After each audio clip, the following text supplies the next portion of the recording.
Ladies and gentlemen, welcome to the grand finals of the Rainbow Six Collegiate Championship. Chief, we've waited a long time to say that, and we are finally here. The biggest stage of them all for $10,000, slugging it out for the title as the best collegiate team in NA. Chief, how you feeling? My friend, I can't fathom that we've made it this far. The rosters that we've seen rise to the occasion just to fall back down has been just mind-blowing to say the least. But when you come to the grand finals, that means that there can be only two rosters. Akron, the Zips, versus Purdue. Akron hailing out their Central Conference, they were the first seed, and Purdue, coming from the Central Conference, surprise, surprise, they were also that first seed. I mean, you can't talk about the grand finals without talking about how these teams got here. If you were just tuned in for these semifinal matchups, you know how sweaty they got at times, but still, these two incredible rosters in front of us managed to just win out each series in just 3 maps. We started off the day, Chief and I took you through Purdue versus NC State. A pretty good matchup, and it just got better and better. Then we looked over to Akron and GCU. A good matchup, and one that saw incredible highlight plays. JetCon, IMAT, they went out of their minds insane, putting up incredible numbers and no doubt earning their spot in this grand final. A lot of smack talk has come out from both of these teams leading up to this matchup. Now the question is, Chief, which team will be able to back that up? It's pretty much impossible to guess at this point. I mean, everything that we've seen from these two rosters have been phenomenal, but there is an underdog story. This is Purdue's first ever grand final. And Akron, they are a 9-time collegiate champion. Let that sink in for a second. They are going for their 10th championship. Akron has been on a heater ever since this esports department was set up. They have been pretty much unstoppable, and in the past 2 years, they have only lost 2 series. One of those series was against the team that they just previously played, GCU, but Akron, they cannot be stopped. They're a monster of a roster, and Purdue, they're going to have to bring their 130% effort if they want to shut down those 9-time collegiate champions. Well, let's break down this Akron roster. You cannot mutter the word Akron without immediately thinking of 2 very specific names, IMAT and JetCon. You dig into it a little bit, you see the depth that this roster has. Arv, Hennessy, and Surma have all stepped up into their roles in such a big way. Back in the day, before Akron was huge, before they were the titans of Collegiate as we see today upon us, IMAT really was that star player. He was carrying the team through a lot of their performances, but now this roster has seen a completely new force with every single player able to step up at any moment. If IMAT doesn't pop off, every single other player on this roster is competent to fill those shoes and to frag out as well. We saw that on the first map in our previous semifinal. IMAT just did not show up in his typical IMAT way, but that simply didn't matter. Every single other player stepped in those shoes. JetCon popped off. Arv was ready on that supporting role. Hennessy, the clutch god, was fulfilling his duties constantly, and it was incredible to witness. But now, we shift things over to the challengers. Purdue, they have 0 collegiate championship titles under their belt. They have been outshined by Akron at every turn. You gotta feel for them a little bit. Ever since this Purdue roster came onto the scene, ever since they really stepped up and were one of the top 5 teams to be feared in Collegiate, they've just been cut short. As long as they've been good, Akron have been better. A grudge match for the ages, a team led by Providence, with Smitty, the IMAT of Purdue, constantly ready to frag out at any time. Mila, the dark horse player who can go from just playing that flex support role to being your top frag and doubling, tripling your opponent's kills at any moment. This roster is ready to go. The stakes are ready. They've been grinding and sweating for this one. They watched Akron play against GCU, and they are ready to do things here. Jonah, you said it best. Imat, phenomenal player. JetCon, a phenomenal player. Going against Mila and Goosemitty, also phenomenal players. But we forget what makes a good player. It is their support staff. It is their team. When you come together in a grand finals, it doesn't matter how high your aim lab scores. It doesn't matter how many T-hunts you run, how fast you can flick headshots. What matters is what all 5 players on your team in that server can do today. We've seen these rosters capable of greatness, and they're going to have to prove it if they want to earn that 10K prize. You said it. The number that we're all thinking of this entire match, $10,000. That is what is at stake for the winner. The loser will walk home with a nice 5K as well, but everyone wants that $10,000. They want the merch and the prizes that go along with it, but I'd argue even more so, these teams want the title as the first official Rainbow Six Collegiate Championship. Sure, there have been countless other leagues, and Akron have found themselves with that title 9 times previously, and they've won about $15,000 while doing it, but this is for all the marbles. It's for the biggest prize pool yet. It's on the biggest stage yet. There is no better place to show that your team is in championship form. But Purdue, we witnessed how they dismantled one of the strongest teams that we've seen all season long. NC State is a formidable roster to say the least, and Purdue, they made it look relatively easy, especially when they went on to Consulate. They steamrolled their opponents, and they showed no remorse. And, well, the NCSU statement of, Purdue's just our warm-up for the finals, that didn't age the best, and Purdue, they are definitely loving that. We can take a look at our map bands, though, Chief, and actually see where this final best of 5 is going to take us. Well, we were talking off-air about what maps we're going to see, and we said Akron, they have to make sure Consulate gets banned. However, it is going to be picked right away by Purdue. So the map that Akron is not comfortable with will be our first battleground of the day. Akron, their best map is Coastline, conveniently enough. Purdue's, one of their best maps is also Coastline. So it's really going to be on those first 2 maps. Where is the foothold going to be established? And after that, it's all traditional maps here in Collegiate. Cafe, no surprise, Oregon, and Villa. Actually, probably the biggest surprise there is Villa being the decider map. In Collegiate, there is one map that everybody gravitates towards and everybody loves. It is Villa, but as the decider map, well, we're going to have to see if these teams are even capable of taking our best of 5 to that 5th map. Well, Chief, as unfortunate as it may be, or maybe fortunate, it depends how you take it, this first map is going to be so important for Purdue. Everyone recognizes how strong Purdue is on Consulate. They displayed it just a few hours ago. If they can come out on Consulate and take the win, and then go to Coastline, another strong Purdue map, this series is going to be in for the long haul. However, if Akron come out of the gates, and if they are able to take Consulate off of Purdue's hands, that is where things can get a little bit concerning. This map is going to be amazing to see play out, and I mean, Purdue need to come out of the gate swinging, because if they can just establish that early momentum and show Akron that they are here to play, oh gosh, Chief, I am so stoked. Well, our tinfoil hats can now be put away. We're about to start our series. Consulate, a Jackal ban, something I was not quite prepared for from the Zip's back pocket. The thing is, I'm never a fan of Jackal. He doesn't provide exactly what you want. I mean, look at our previous series after all. That Nomad ban changed the entire course of that map. We were seeing aggressive play after aggressive play. Maybe if you were to take off that Nomad again, well, that would be a great avenue for both these rosters to double down on something that they're so used to doing, taking those gunfights. Thatcher, the ban of Rainbow Six Siege, banned in every available series, and also another Maestro ban on Consulate.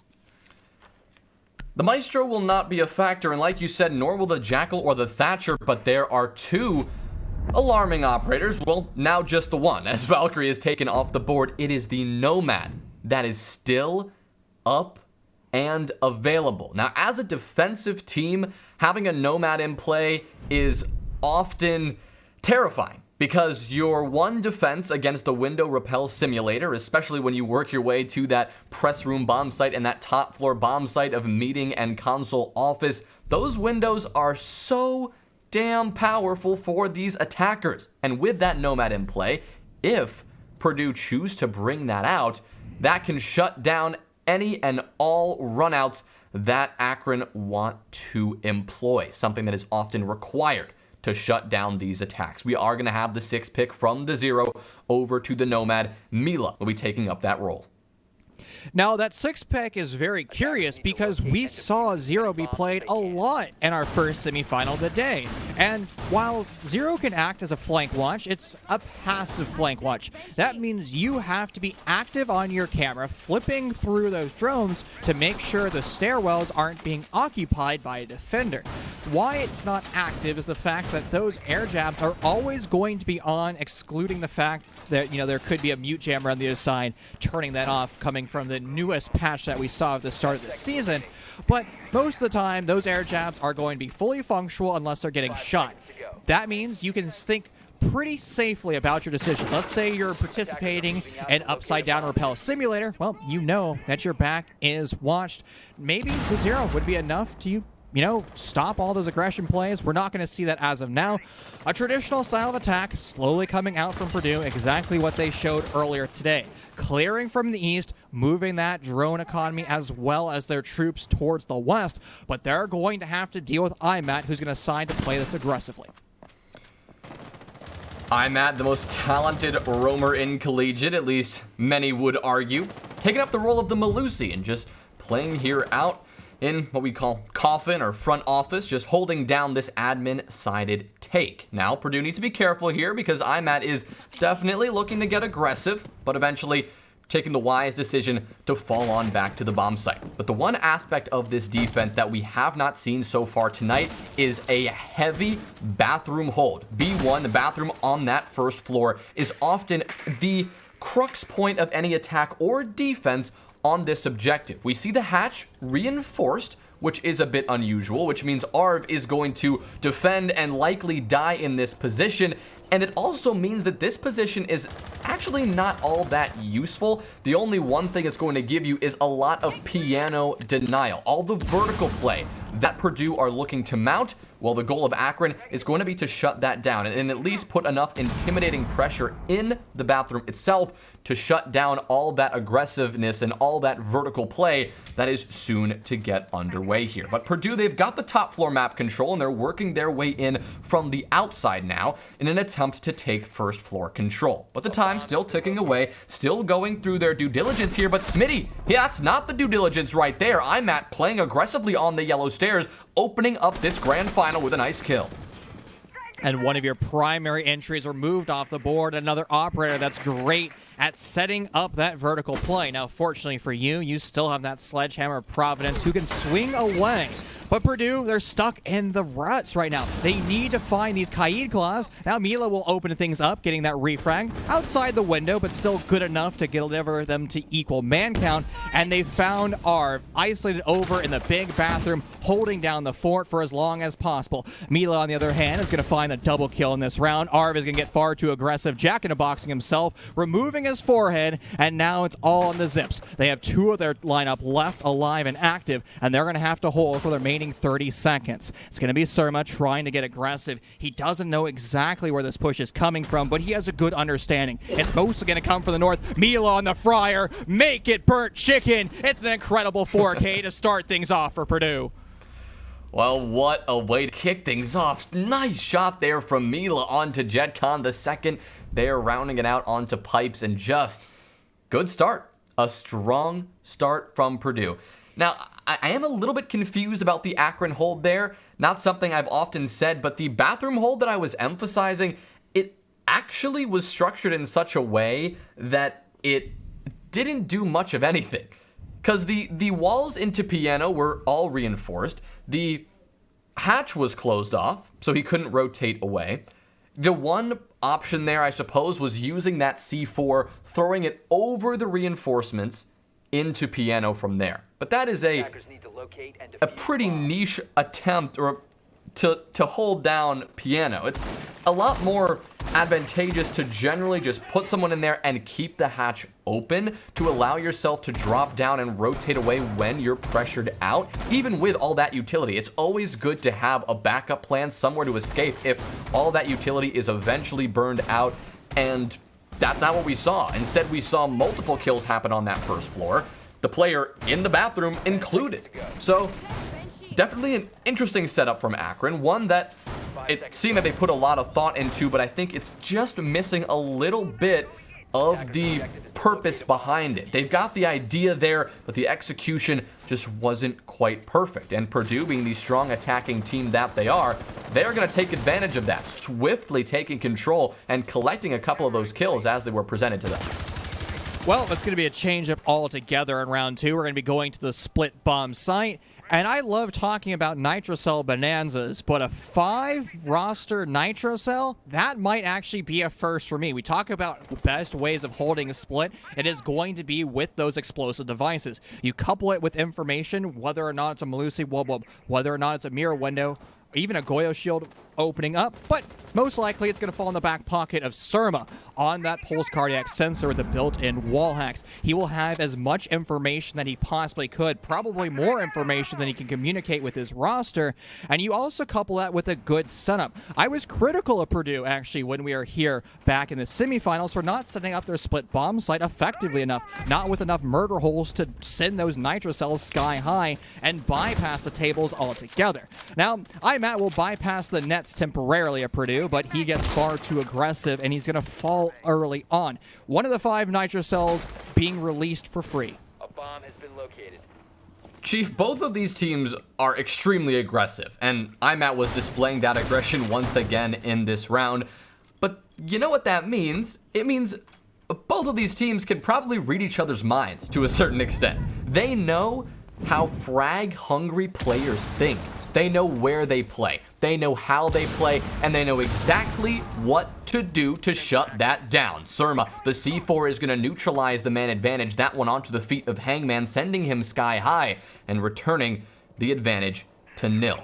JetCon now. The aggression is coming out once again, working his way up in Z towards benches here, but it's Arv instead who picks up another kill in the meantime. Those mirror windows proving rather effective as the sledge is off the board and those nades will not be a factor either. You've still got your core components of your attack left for Purdue. You've got your hard breach, you've got your soft destruction, and you've got your flank watch. And Laggers is actually teasing the plant here over in Tellers. It's going down, but he's making sure to keep rotating around, giving Smitty the opportunity to drop on in. He's going to line up 3, going for the 4th, and he secures it. Whipping out the pistol, whipping JetCon to the ground, and Purdue take the second round. Smitty, what a play.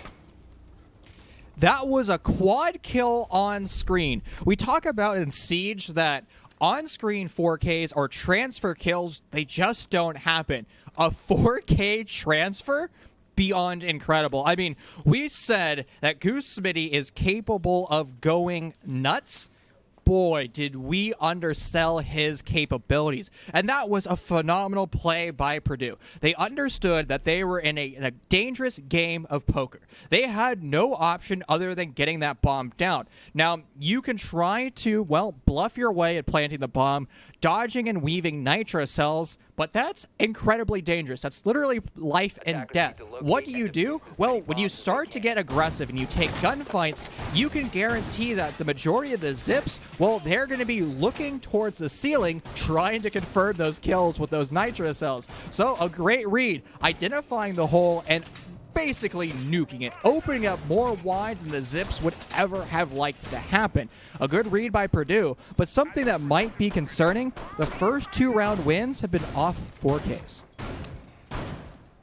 Yeah, you generally like to spread that love a bit more around your entire team, but I honestly think that the absolute smarts that we're seeing here from Purdue is incredible. I mean, what we saw there was Laggers just dancing around in Tellers, baiting the plant in like 10 different positions, and that was enough to distract Akron. They were like, oh, C4 here, C4 there, heartbeat sensor over here. What do we do? That's exactly when Smitty decided to pounce, dropping on in and just slamming Akron into the ground. Such impressive stuff. A great decision coming out from Purdue. And, well, they deserve to go out to this 2-0 lead. But Akron aren't messing around. They're switching up the bomb site once again. This time, heading to the top floor.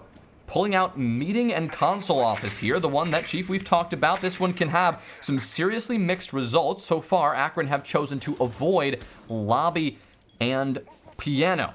So right now, the vertical play is where the round is going to begin and where the round is going to die. It's all about getting in through admin here for Purdue, where they're looking to make their entrance and roll the pressure on in through the long hall and into meeting hall accordingly. The one player they have to deal with, though, that's IMAT. Not only does he have the MP5 and the ability to jog around the entire map, but he's got a C4 in hand. And anyone walking in admin and any admin-sided take, it can quickly fall apart just by one perfectly placed C4. What is interesting, though, is how Akron is actually going to be holding the upstairs meeting room. Normally, we call it Bosco spot when you have your deployable shield and your smoke playing tucked in the northeast corner. Akron won't go for that strategy. The deployable shield is placed on the other side of the map looking towards long, and this is going to put Arv in a position where he has no option other than getting aggressive. Now, a shotgun and CQC like this will rip the head off any member of Purdue, but he has to rely on his teammates holding long, and we've seen rosters make mistakes in that exact same scenario earlier, and so it comes down to the practice of Akron on Consulate. And as we were mentioning earlier, Consulate is not a map that Akron constantly brings out. Nonetheless, though, Hangman's going to take that opening duel. He won't lose his life, but he'll lose a large amount of HP. 35 HP removed as we hit 45 seconds on the clock.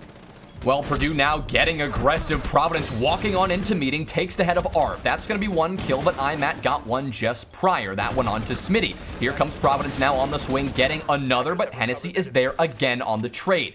For his price, though, Hennessy has fallen into the DBNO state, but another perfectly placed C4. This one from IMAT marks the end of Mila. A 2v2, Providence on very low HP, and they've got 15 seconds to work with. Hangman on the swing. That's going to prevent the res onto Hennessy. No, that's going to be stuck, and now there's another player in this scuffle. Hangman will net one, now looking for the second, but IMAT's on a tear on the other side of the map. Now it's a 1v1. No HP for either of these players, but there is no time for Hangman. Now at triple zeros, IMAT going to jump on in, and the plant is not going to be stuck. Akron will take round 3. What a round. I was going back and forth. My notes have been crossed off in every particular way trying to break down that round, but what it comes down to is just those bunkered down positions. You have to be prepared for every single scenario, and if Purdue slowed the roll on their attack by about 15 seconds, sent those drones down range, they probably would have had a better understanding of the offsite pressure, the angles they're holding, and how to counter it. Now, to Providence's credit, he just kind of walked into meeting, won multiple gunfights, and that just laid everything open for Akron, where they in turn did one of their best, well, reverse Uno cards, and something that's a strength of theirs. When they find the writing on the wall, where the round is starting to look bad for them, they rely on that mechanical skill. They bring it back. They, again, use that positional awareness, where they're playing on the map, try to flank, take gunfights that Purdue wasn't prepared for. All around, I have to point fingers at both rosters for doing a good job, but again, there can only be one victor in a round, and Purdue just needs to slow that roll a small amount. If these last 3 rounds have been any indicator, Chief, of what we're going to expect, I don't know if I'm going to be able to survive this. I mean, I'm already like sweating over here. I mean, this one is going to get rather crazy. But we're headed downstairs, going back to Garage and Cafeteria, where Purdue were able to take round number 1, and Akron looking to make some adjustments, and we're already seeing a big one here. This is the adjustment that I highlighted. Open up the hatch in B1. That's exactly what Hennessy's done, and now they've got a point of rotation. You don't have to live and die in the bathroom. You hold down that position for as long as you can. You use that C4 if possible, but once the pressure mounts, once the attackers really put in the work to clear you out, you can just rotate down to the bomb site. Not to mention you can play vertical using that hatch when the eventual execute comes in, although that is a little bit less likely here. But JetCon is getting aggressive. It's not IMAT on the roam right now, or he is on the roam, but it's also JetCon joining his aggressive teammate, looking to find some early frags. IMAT, who's found the scoreboard a little bit more in that previous round, is looking to find some more action here on the top of Visa's stairs. No work, though, is coming in from Purdue on the side, on the east side of this map. Instead, their focus remains pretty directly on this west side, pressuring into Piano directly, pressuring into Console Office directly, and looking to get the vertical play on through. Map 1 and 3 of the semifinals that Akron just played, it was pretty much the JetCon show. The man went absolutely nuclear. So far, starting in round 4, he's yet to find the scoreboard. Such an instrumental fragger. Not sure if Akron's strategy is not utilizing that weapon enough, or if he's just finding himself in bad scenarios. It was a tandem roam upstairs trying to retake that second floor, but the Zips have recalled the majority of their troops now back into their bomb site, and here comes a crucial element. They're going to have to delay time all in the basement. That becomes very difficult to do, but you still have some of that extension, and it's going to be that big bathroom pressure, and Hennessy's going to be forced to drop away as soon as he hears the pin being pulled of the frag grenade. But just look at the difference between the last attack on this site. Now Purdue are still wasting time clearing out the bathroom, but they're not going to get any kills for their troubles. Instead, Hennessy is comfortably, or for the most part, comfortably back on the bomb site with about 25 HP, and now all 5 defenders can wait for this execute. Hangman, nervous that there might be somebody flanking up the banana stairs here. Oh, but it's Imat up Visa instead, right onto the head of Mila, despite being thrown across the room. That simply doesn't matter. Hennessy, the follow-up onto Hangman, this one with a nitro, but Imat, he's getting aggressive in the meantime, and it pays off. This one onto the head of Providence, who was busy continuing the vertical play onto the site. Smitty, hoping to pull this one back, works his way down the yellow stairs, finds one on the pillar, but now needs to find a couple of more. An incredible shot, that's another, but here comes Imat on the flank. Now on a triple kill, Lagger's forced to stick this diffuser, and Arv is not going to let that happen. The swing with the SMG-11, the headshot delivered, and Akron will take 2 in a row to equalize us on Consulate. When you corner a wild animal, they will spring from their cave. Akron realized their backs were against the wall. They had no other option of exploding out of their bomb site. Imat read things perfectly. A little bit of that siege timing, maybe it blessed him with that kill since one of those flashbangs was being sent down range. But nonetheless, that pressure he had opened the can wide open. Everything that Purdue did at that point started to crumble because they can no longer guarantee that their flanks are safe.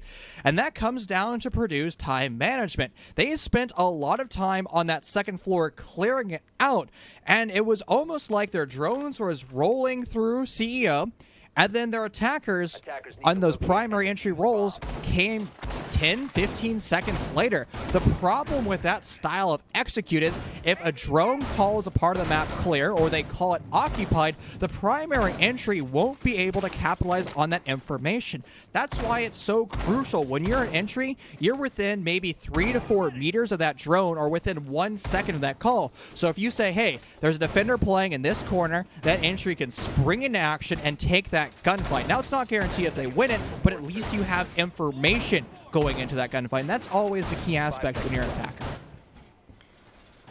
Well, the key aspect of this difference for Akron will likely be to stop any sort of full drop down into archives like Smitty was able to do last time and get 4 kills. I suspect that that hatch is going to be reinforced, and yes, it will. That's not a mistake that Akron are looking to make, and they're going to reinforce all of these hatches in Visa as they should. Oh no! Imat, what are you doing over there? Mila is going to capitalize on the over-aggressive Imat.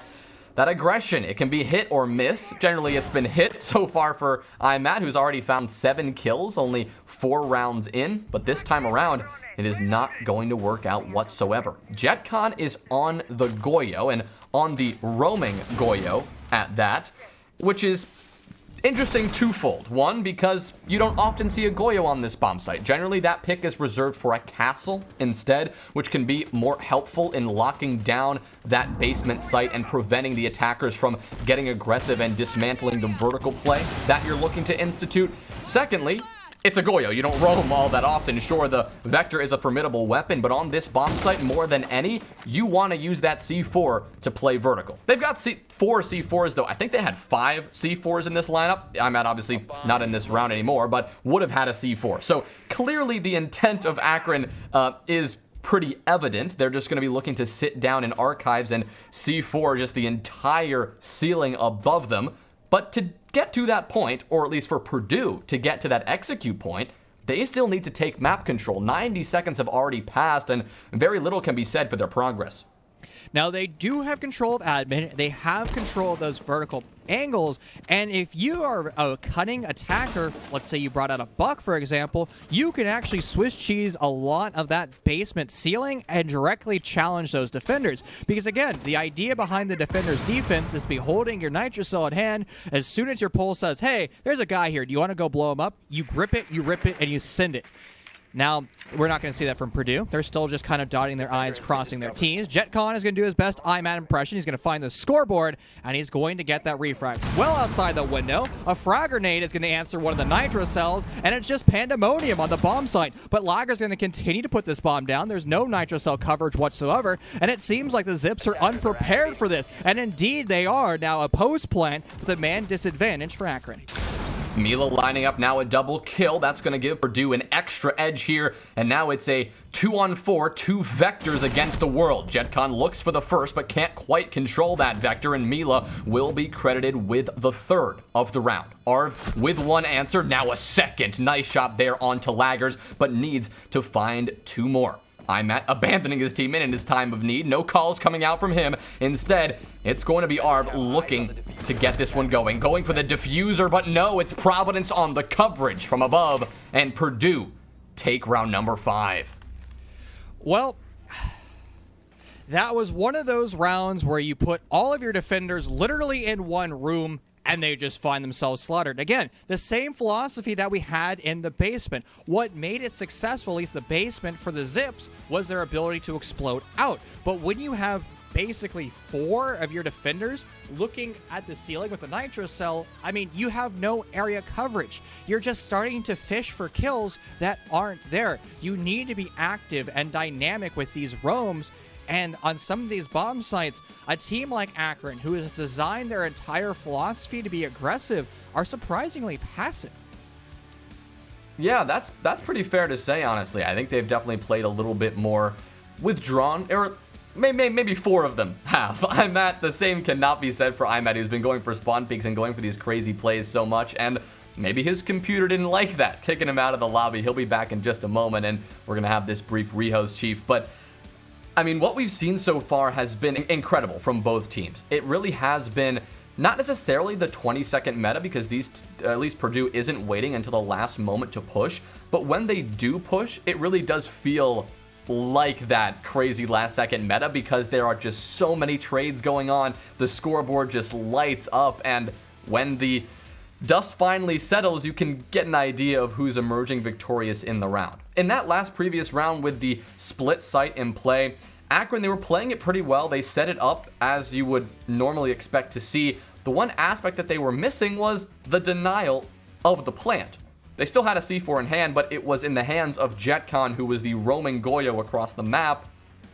And because of that, they weren't able to shut down Laggers from getting that diffuser down. And once that bomb is on the deck in Tellers, you've got somebody above in admin. You've got somebody just hanging around in Visa. There is almost nothing you can do against 4 attackers. I think if they were to replay that, they would make sure JetCon was either closer to the bomb site or playing it a lot more aggressive on that top floor. Maybe JetCon should have pushed all the way into admin to force out Providence from that top floor hold. Maybe something to turn the tide of the round, because if you are going for that extension, if you are really going to commit to such a roam, you've got to make something happen with it. Otherwise, you're basically just baiting your teammates on the bomb site. I'm so glad that you talked about that upstairs pressure that the Zips could have utilized, because going back to the staged roam or an active roam, imagine if the Zips just sniped away 1 or 2 drones in admin and then just retreated back through the meeting hatch, for example. That would have changed the entire roster of Purdue. They would have lost 20% of their drone economy. They would have been hindered entering in their primary insertion point. And the whole philosophy of Purdue was to be methodical, clear that top floor, and utilize that vertical pressure across multiple floors. But again, if you take away some of that time forcefully, that changes the entire philosophy of an attacking roster. But with that being said, we're most likely not going to be seeing split ever again.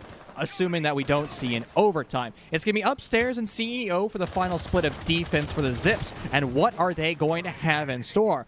Matt, he's going to be a little bit more passive this time, not going for a brazen yellow stairs spawn peek. Instead, he's downstairs in the basement trying to be as unpredictable as possible, maybe waiting for a default camera to guide his Nitrocell sky high.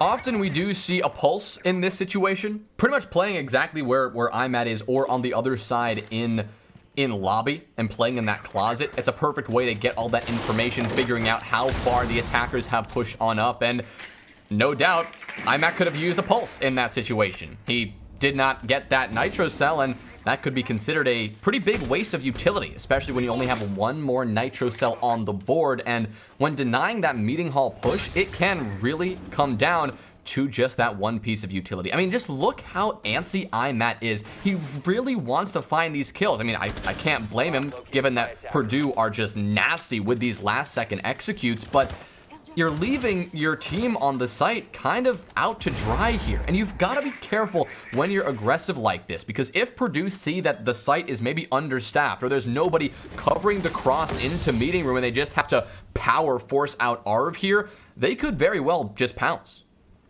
And Arv, no deployable shield to help him out. He's on an island by himself, and concussion grenades are already going to start to spin on in. Now Purdue has confirmed that Arv is somewhere in this room. They don't know exactly where, but they have so much of their drone economy, it could work out perfectly. It's a multi-angle crossfire and pinch. Arv's going to lose his life, and JetCon flies out a window. We talked about the upside-down rappel simulator, but we never talked enough about its counter. The answer it back with aggressive flying out windows. And another phenomenal player in this lobby, Mila, the top frag overall, is taken off the board. The flank watch relegated to watch cameras. Everybody from the Zips are starting to pop off. A 2v4 with sub 45 seconds left on the clock. It's an impressive thing if Purdue is able to come back, but they're going to have to start to take these gunfights and or put the bomb down. Yeah, the mind-reading frag-heavy aspect of Purdue did not translate to round number 6, and as a result, this one not looking too hot. The C4 going to end the lagger's life. No more plant to go down. And now it's Smitty who needs to clutch this up in the 1v4. That's the kill onto IMAT, and JetCon is also on pretty low HP and is always eager to get aggressive here. So certainly not counting Smitty out of this, but quite a hill to climb to say the least. Recovering the diffuser in a position where he could go to bait it, but instead the swing up into connector. The shots onto Hennessy will land and he will be down, but JetCon on the swing, the rotate will be enough to win out the round for Akron, and it will be perfect to secure that 3-3 half.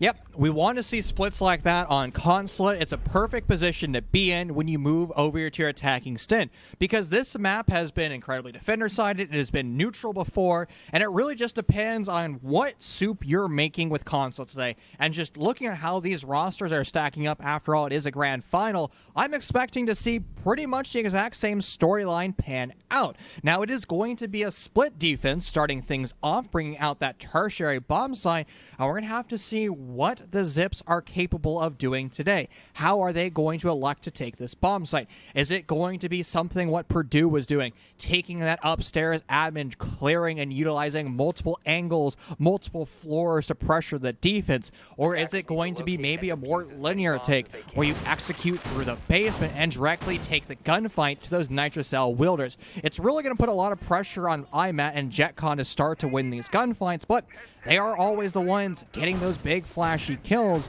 because their three teammates are always participating and helping them achieve those goals, utilizing that drone economy or utility burns.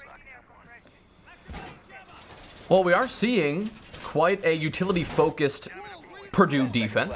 They're bringing out their iconic Mute Mozzie information denial wombo combo, and they've got the pulse in play as well. So you've got the information going for you in that sense. Also, interestingly enough, they're heading right to split. They're going right to a bomb site we saw them mostly avoid when they were playing NC State just a few hours ago. So it'll be interesting to see how this hold can go down. I wonder if in the meantime they've been doing some research on how to hold this site with a Mira, and that's why we see the Maestro and the Valk Band in combination, and we don't see the Mira joining joining those operators in the rubbish bin. But look at this from Akron. We're seeing extreme aggression. IMAT is already in yellow stairs here, supported by both Hennessy and JetCon, I believe, and they're full sprinting right up the staircase. They are ready to clear out this map, and they are doing it in the least traditional way you could possibly imagine, entering from the second floor and going straight downstairs rather than going for a top-down clear. However, Hangman seems to be aware of this. Maybe saw the back of IMAT as he worked his way down the spiral stairs. So the call should go out for the team, but some crucial shots are going to miss. That's big. IMAT now knows that Purdue is aware of his position. So this is now going to be quite precarious for both him and Hennessy to stay alive in this round. Now, one debate that IMAT and I've had multiple times is their use of claymores. They always love to bring out claymores and not in favor of the flat breaching charges. But hello, says the Zips, they have control of the bomb site. They're going to start to put it down, but Mila is aware of this. They have access to that nitro cell. It's going to be sent sky high, but is it too late? It will be too late. Surma's down but not out, but you've now found yourself in a post plant. This is one of the few bomb sites the attackers won't be able to expand back outside, so they're going to have to find themselves new abodes all the way over this map, trying to hold as many positions as possible. It's going to be a crash back in the bomb site from Purdue. They do crash, but many of them are falling down. Only 2 of them left. Forced to retake up these server stairs. Goose Smitty's going to find himself in the way of a claymore. Shooting that's going to give away his location. Challenged by the shotgun, now forced to go for the pistol for Mila. It's an impossible engagement. This pistol won't be good enough to challenge 3, and the vertical angles of JetCon will seize the day for the Akron Zips. And that was a chaotic round to say the least, but Akron, they strive in chaos. That they do, Chief. And apparently they strive when they just full send it into the map and they wasted no time. That was shocking in the way that they were able to make that one happen, especially because it seemed that Purdue were aware of it to some extent. Sure, the immediate push in the yellow stairs was not quite telegraphed to Purdue, but once Hangman saw IMAT on bottom spiral and saw Hennessy on the supporting play there needed to be a call to be like, okay, we're dealing with a lot of aggression. We need to get in a position to counter it. And I honestly think that Hangman, even though he missed a couple of crucial shots, he adjusted well. Moving around into admin to then play vertical on the attackers is perfect. Because as an attacking team, if you're going to forego vertical control in favor of a full site rush, you risk allowing the defensive team to play vertical on you. They can just shut you down at any single second, and unfortunately, the timing for Purdue just didn't quite work out. Hangman wasn't there soon enough, was not able to get those attackers as they entered into tellers, and JetCon then did an excellent job pushing straight up towards admin and knew that in order to solidify the round for Akron, he needed to take care of Hennessy, or rather Hangman above. Doing so in style, with ease, and Akron will now take the lead for the first time in this series. Jonah, I was trying to understand, why was Castle brought out? What is he going to be bringing to the table? But if we go over to Zulu, the entire story is opened up. What was hurting Purdue back when they played NC State in the semifinals was the fact that the attacking rosters would open up Zulu wide, they would open up Big Bathroom, and the defenders would now be stuck in a multi-angle crossfire. They would be pressured from just about every single possible scenario. But now that you've double reinforced Zulu, you've incorporated a Castle barricade there, if Akron goes for a ranged hard breach, it's going to be very difficult to do because you have to break down that Castle barricade, and then you're also going to have to deal with that mute jammer. And you still have the fluidity to move through Zulu through those small rotation holes that are being made, and it also allows Mila to play upstairs in CEO. Again, I love 6-pick because it adds so much more nuance to a game and allows a totally different strategy to be created on the fly. Well, the strategy for Akron once again is a relatively quick approach. They're pretty set up here on this east side of the top floor, and they're not wasting any more time to actually get this pressure mounting onto the second. They've got the Selma charges going on down. They've got this vertical control of lobby, and now it's all about getting this execute. Now, Purdue, they've got the extension, and they haven't really lost too much of the map control, but the important part for Akron has already been dealt with, and Purdue have already given that up. And so, theoretically, Akron could just jump on in. That is exactly what Arv is going to do. Laggers knows this and tries to deny it with the yokai drone, but it's a little too far away and blocked by the desk. The second time, it will go through. Providence, where are you going there? He's going to look the wrong way and get slammed because of it. Imat, Hennessy, and JetCon are going to line up 3 more kills in succession. Time for Smitty to clutch this up. He finds one, but one player close on the left side here. Oh, the pre-fire will give away this position. But now Smitty on so low HP, not quite able to connect the shots. Imat, the fatal blow in the round onto Purdue,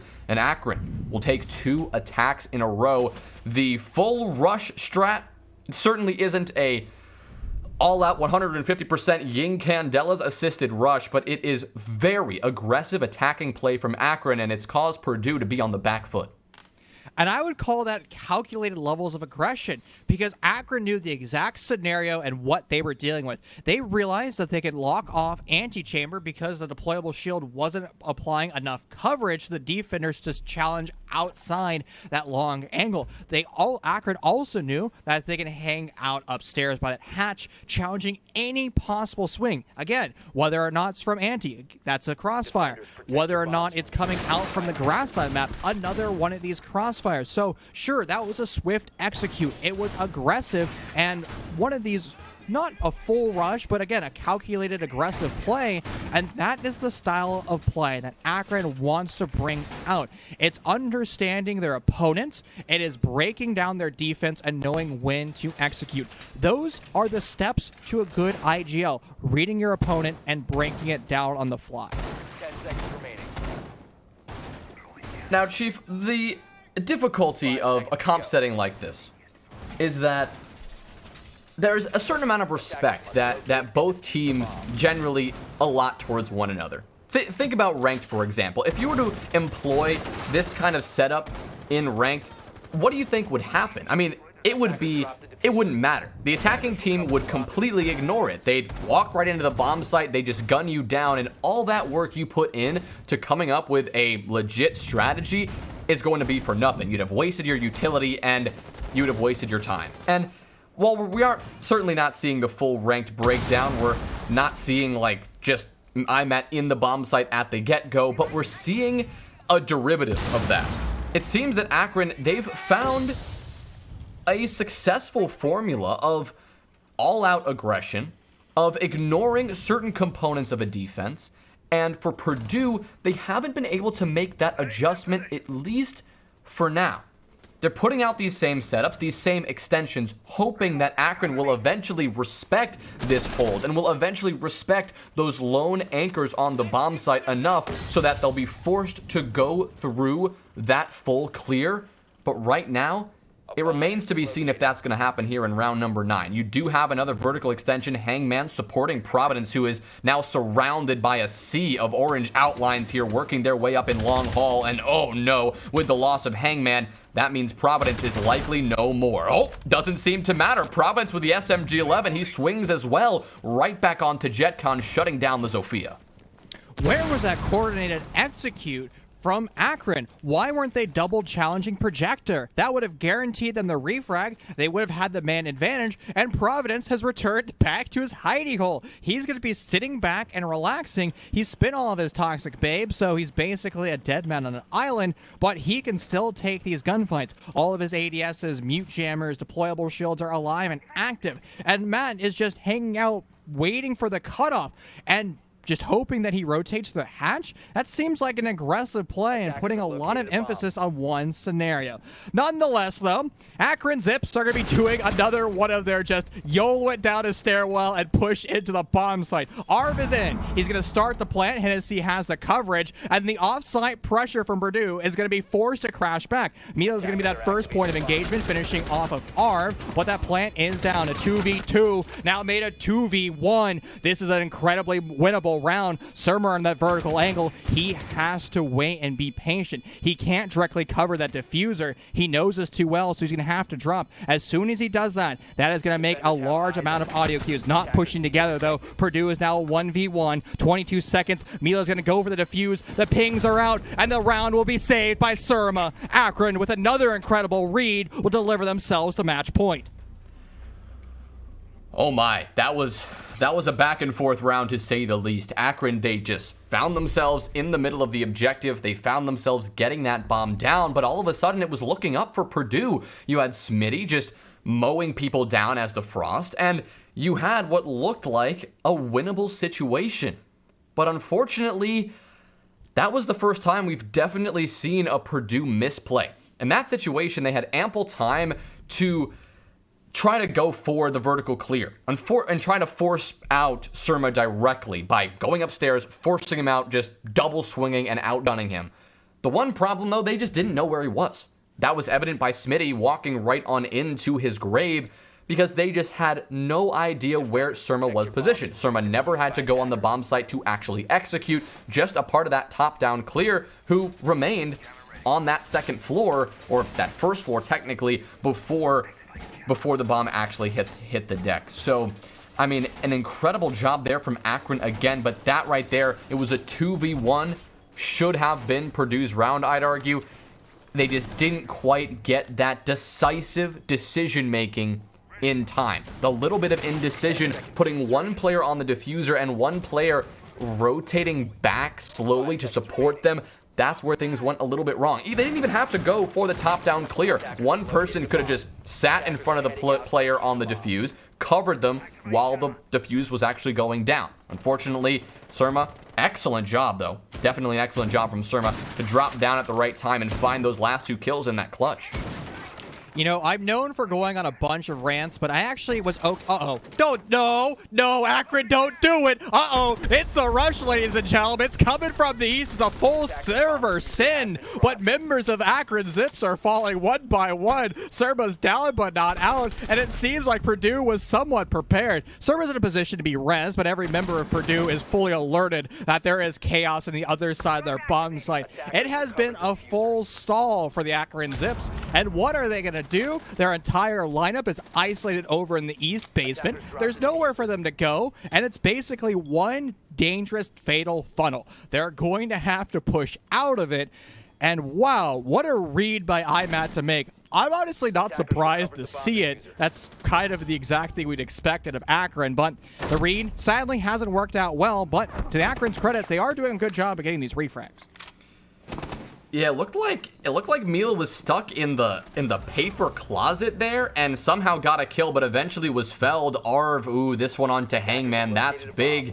And that means this bomb site is in imminent danger. You only have Smitty to hold this down. Providence rotating back, but it's just too late. Arv will get one, but Providence responds with 2 of his own. It's now a 1v1.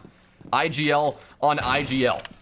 Providence with 7 kills so far, rocking that UMP. Definitely not the weapon you want in this engagement, but he has a rough idea of where the diffuser is located. But now, IMAT knows exactly where he is. The super shorty is going to reveal Providence's position, and IMAT's confident enough to go for the diffuse. Providence rotating down the yellow staircase. Checks the right angle, but not quite in time, and IMAT will sneak around towards security, and now potentially the long haul. Oh, a couple of good pre-fires actually connecting now. Providence on the swing, and he gets it done. A triple kill in the clutch in a 1v1 against the god of IMAT. Purdue will make it happen regardless. They will survive for now. That round was probably one of my favorite rounds that we've seen in any of the Collegiate Championships so far. It was ups and downs. The roller coaster started to spiral. It all starts off with that aggressive read by IMAT. He says, we know it's going to be an offstairs pressure. We're just going to go for this full send rush. And what looked like a failed rush from Akron was somehow delivered to a post plant where the bomb was planted down. The problem was that was a 1v3, and it seemed like members of Akron were still kind of stuck in their ways where they said, oh, we started off aggressive, so we're just going to continue to speed run our way to planting this bomb and just run around the map and the bomb site in the basement with our hair on fire. If they slowed themselves down and didn't just start to sprint in to the garage, they would have put the bomb down. That would have been a 1v3 post plant, and Providence is a phenomenal player. There's no way he's going to be able to clutch that. But when you're just kind of haphazardly sprinting in a bomb site, he lines 2 of them up. A 1v1 is more than winnable for him, clearly proven as he won it against IMAT. Honestly, that round was brilliant. It was brilliant, Chief. I agree. But at the end of the day, that round is only one round of many.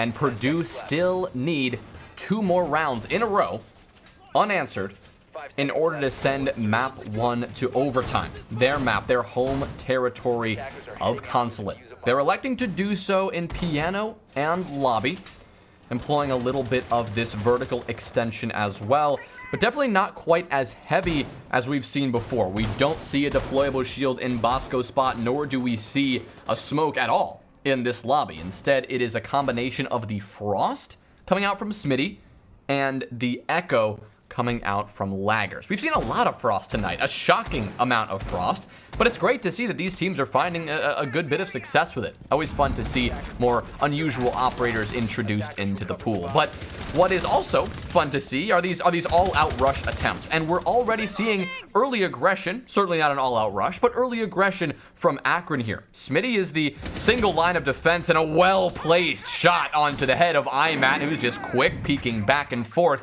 on the meeting room door. That is an excellent start for Purdue. They go 1 man up.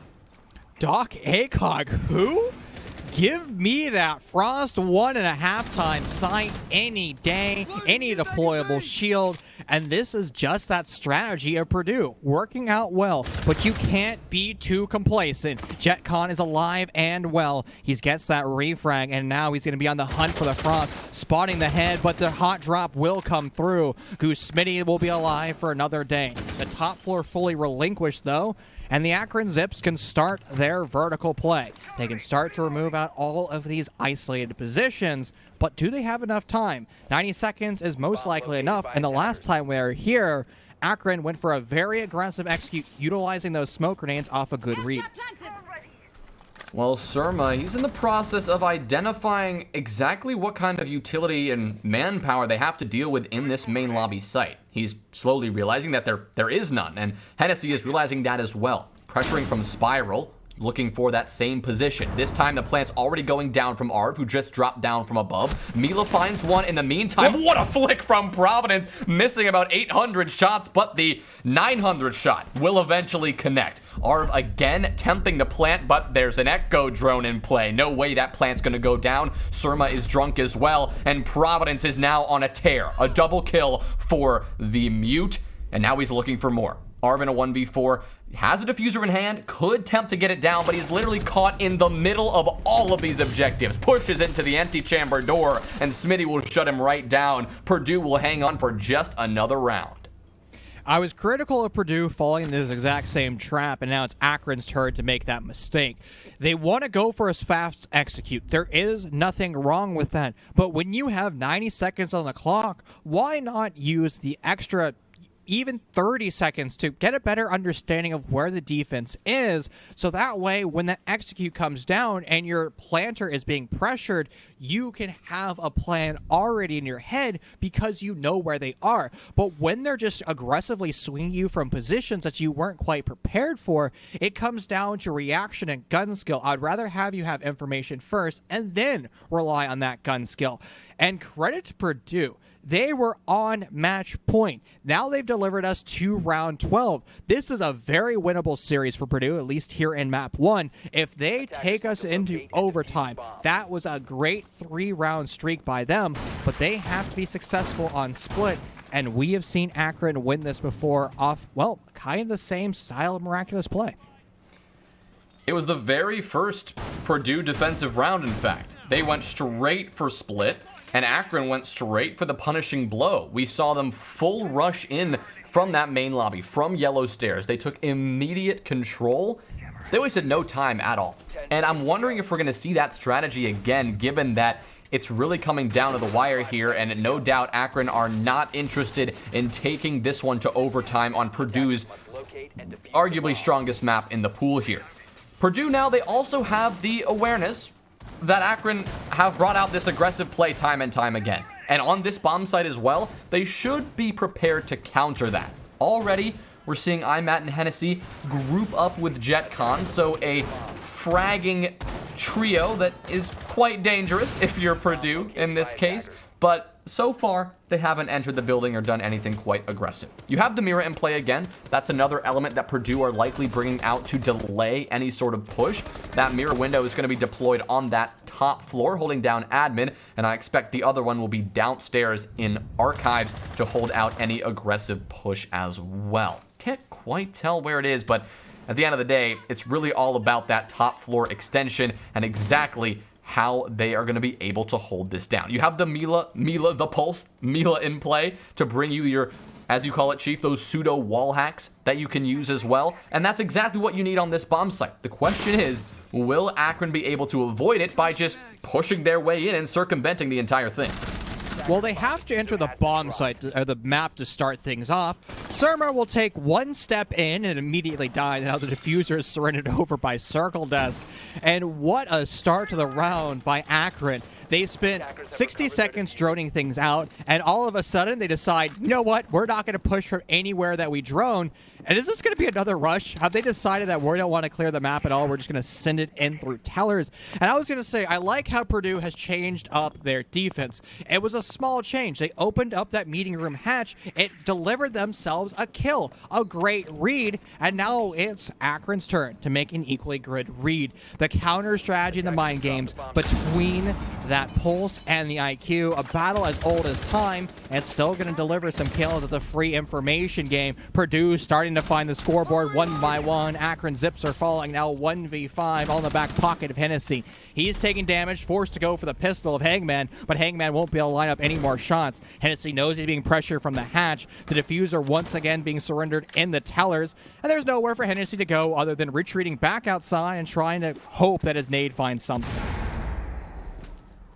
1v4 situation for Hennessy, the clutch god. It's certainly not impossible. With only 30 seconds to work with and every single defender aware of his position, it is definitely not probable. Mila will make that certain. The pulse shotgun player coming from below a C4 to send Hennessy sky high and to send Purdue into overtime. This momentum-driven game, 3 rounds in a row for Akron and then 3 answered back from Purdue. Loving what we're seeing here. That takes some discipline from Purdue to be on match point for 3 rounds in a row and to just say, screw it, let's bring it back and win anyway. But there is one thorn among the roses in this case, Chief.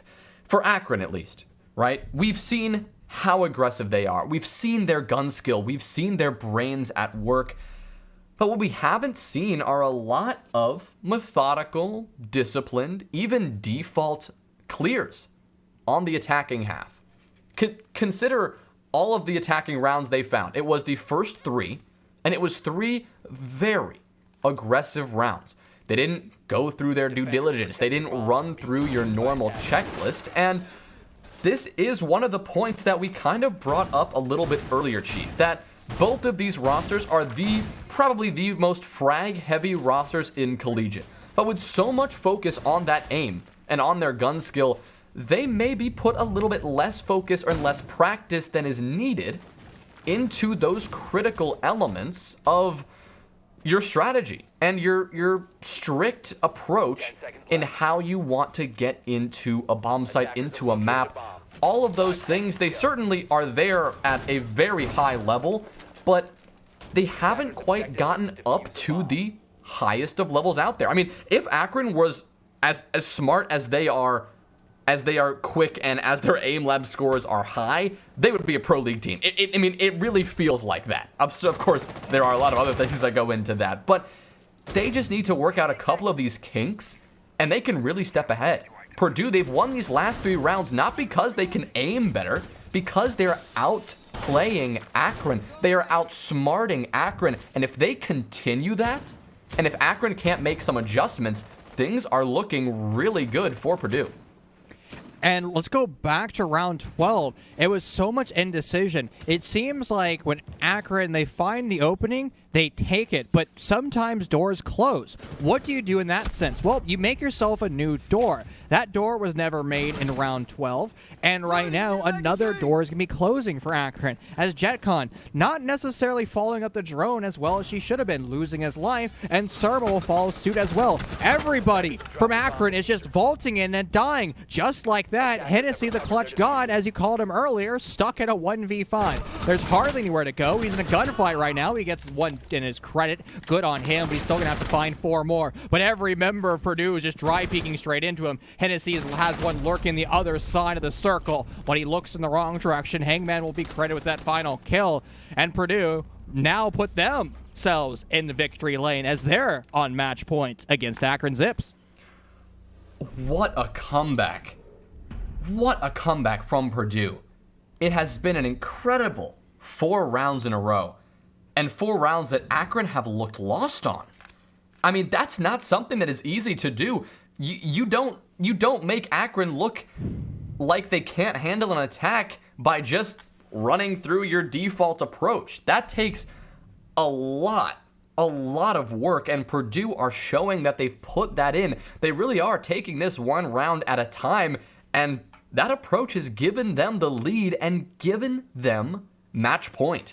They're going to head on the attack now, because we're on overtime. We switch sides every round, and now it's their job to try to dismantle Akron defense. And sure, they're going to have to run into IMAT, who's likely going to be playing extremely aggressive on the roam. They're going to have to come across JetCon, but they've done this well before. We've seen Garage twice on the Akron defensive half, and it was Purdue who took the first and Akron who took the second.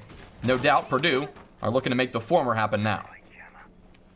Purdue's lineup, whether or not attack and defense, is just find the scoreboard one by one. And a lot of fingers might be pointed out towards Laggers, but he is doing so much more than what 2 kills will ever show. He was tasked with sitting on Echo drones for so long. One of those defensive rounds are duly credited to him for being able to juggle those drunken scans of the Echo drones. Again, that's something that those 2 kills will never show. And let's look at Providence, Mila, and as well as Goose Smitty taking these aggressive primary entry roles. Again, that burden is on Laggers, as he is the one tasked with droning in those players. Again, that is something the scoreboard will never show. He is contributing so much to this roster right now. It's really refreshing to actually see all 10 players in this server playing their roles exactly as they should. But again, there can only be one victor. This is Purdue's map pick, and they have shown a strong understanding of how to play this, not only in just on the mechanical skill aspect, but the overall philosophy.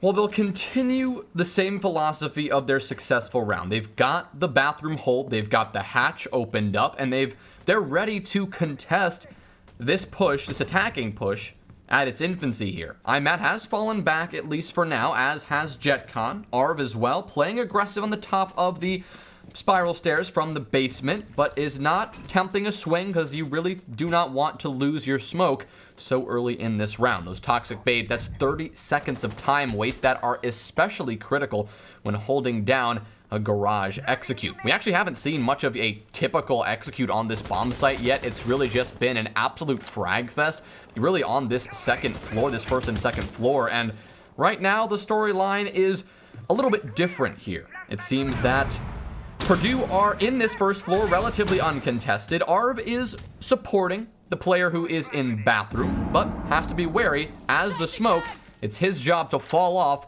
and play the objective instead. The vertical control fully established from Purdue. They're ready to make this execute happen, but now it comes to actually executing. They have those 3 Selma charges to put down on the garage, but that is a lot of steps they still need to run through before an execute can actually go down, before the bomb can actually hit the floor. Things are looking well for both these rosters. Their entire team is in good HP standings, and they're just going to come down to who is going to be better at this bar room brawl. It's going to come down to exactly that. And it's also the avenue for the 11th man to enter into our server. That is going to be Father Time. Arv is a mastermind of playing these aggressive smoke rolls. However, he's going to lose a lot of HP, now losing his life.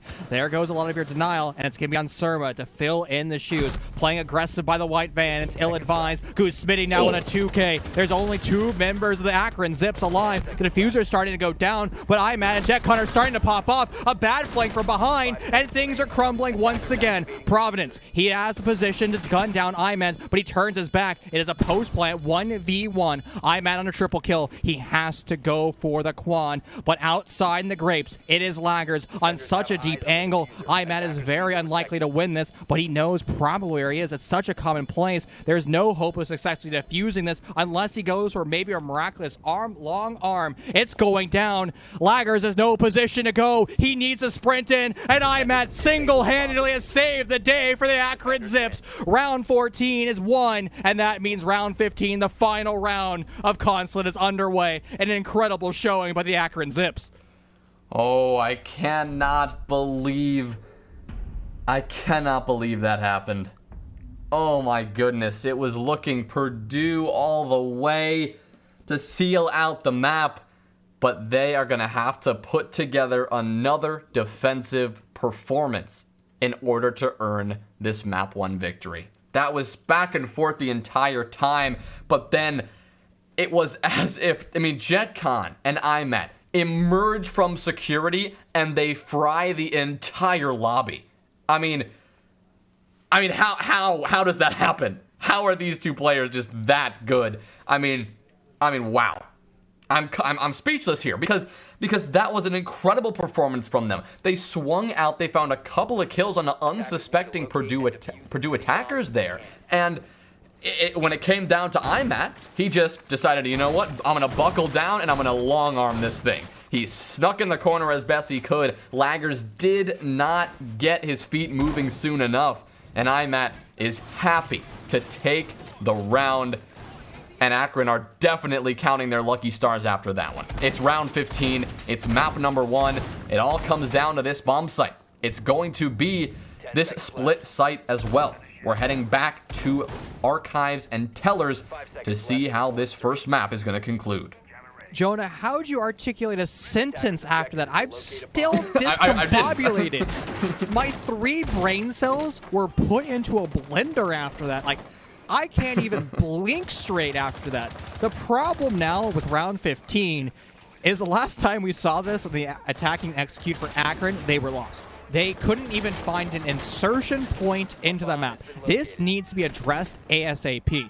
Now, to their credit, I guess they have found an insertion point. It's going to be the east door over by Tellers. However, I don't know if that's the play. They're going to have to bypass nitrocells. They're on full camera information the entire time. This seems like an aggressive strategy. There's the shock and play from underneath. Who needs a nitrocell when you could send that M10 sky high, but IMAT won't take any damage. He actually spots the head of one, but he doesn't pull the trigger. Maybe using that discipline. Hangman is alive for another day.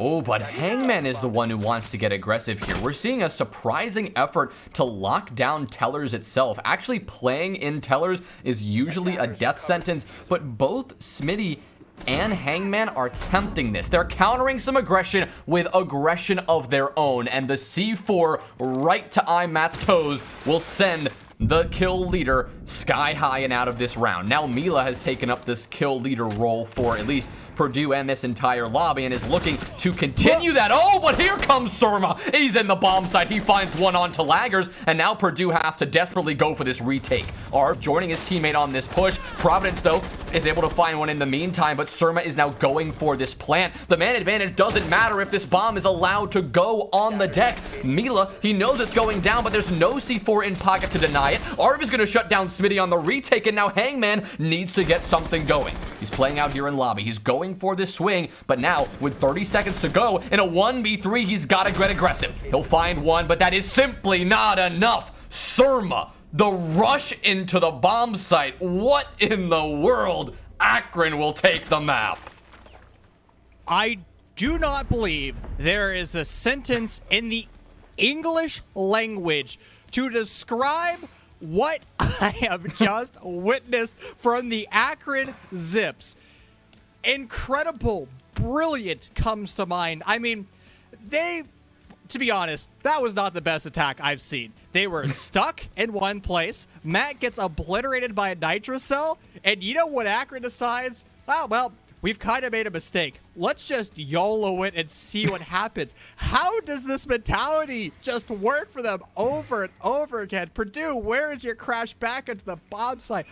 Honestly, round 14 was so far in left field. I didn't think we could ever see anything like that again. Oh no, Mr. Imat and company told me otherwise. Round 15 was just another Cinderella story. And we said going into Consulate, Purdue, this is their best map. They have looked flawless on every roster they take here. They bully, they break down, they steal their lunch money. But today, a bigger bully has entered in the lobby. An incredible storyline. I am still in awe from that one, Chief. And only map 1. And this is a best of 5. So we are in for quite a series here. Purdue, they are definitely not happy after that loss. They should have had it in round 14. But Imat and JetCon are just insane. They're just too good. Let's take a look at map 2 in just a moment. We'll see how Purdue can answer back on Coastline. I suspect that map is going to be even crazier than this one, so strap in because it's going to be quite a night. We'll see you in just a few minutes.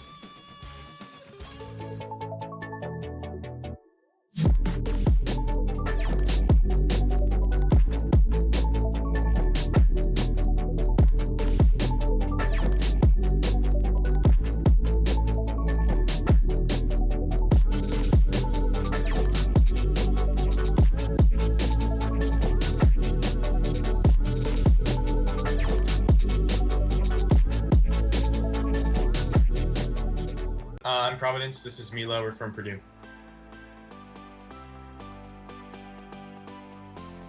Going into the season, we kind of expected to perform pretty well. So when we made it into the top 4, we were excited, but at the same time, we kind of knew we deserved to be here. We put in a bunch of time, so it wasn't really a surprise that we got here. Some of our strengths, we try to be like a really structured team. And so we have a lot of more structure to our play. We play off each other a lot. All of us are pretty individually skilled, but we try to use our utility as best as we can. I think this is a great opportunity for the college team to play on like the main R6 channel. So it shows a lot of people that this is actually a thing, because most people don't actually know that college siege is a thing. So I think that's probably one of the best moments or opportunities. Yeah, so going into this weekend, we're definitely hoping to perform well, go to the finals. We'll see how that goes if we get there. But we're excited to be playing against some of the top teams in Collegiate, because we don't always get to play against some of these teams just because we're in different regions or in different leagues. We don't end up playing them right up until the end. So it's always fun to play the best of the best competition too. So to our opponents, we're excited to play you guys. Wish you the best of luck, have fun. That's what it's all about. To our fans, all of our clubs, Esports at Purdue, thanks for watching, thanks for supporting us. To our retired player, Poseidon, a fan favorite, we miss you. We hope that life is going well outside of Siege. To our newest player, Laggers, who just joined, thanks for putting in all the time, and we just appreciate what you're doing in this portal. So thanks to everyone watching, and good luck.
Oh my goodness, that first map was insanity. And Consulate, no less, Chief. I mean, this one was as back and forth as it could ever possibly be. The antics in these last few rounds were just out of this world. And, I mean, now we're going to Coastline. So, I mean, all bets are off, Chief. And the crazy thing was, when we were actually talking about NC State versus Purdue on Consulate, we were talking about how the map could de-evolve into a frag fest. But when we saw Purdue play it in the semifinals, it was structured, it was strategic. And here, as we hop into the grand finals, it becomes the exact opposite of that. It becomes chaos, pandemonium. It is players taking gunfights. It's players winning gunfights that they have no business ever winning. And honestly, that is one of those maps that we're going to look back to on with just the biggest smile on your face. Even if you're a Purdue fan, you have to just say, wow, that map was incredible by both teams. But Akron, they pulled out all of the stops. They had the hero plays, and the hero wins. I mean, this is the beauty of the game. I mean, not only Siege in general, but just the collegiate, sweaty Siege world, right?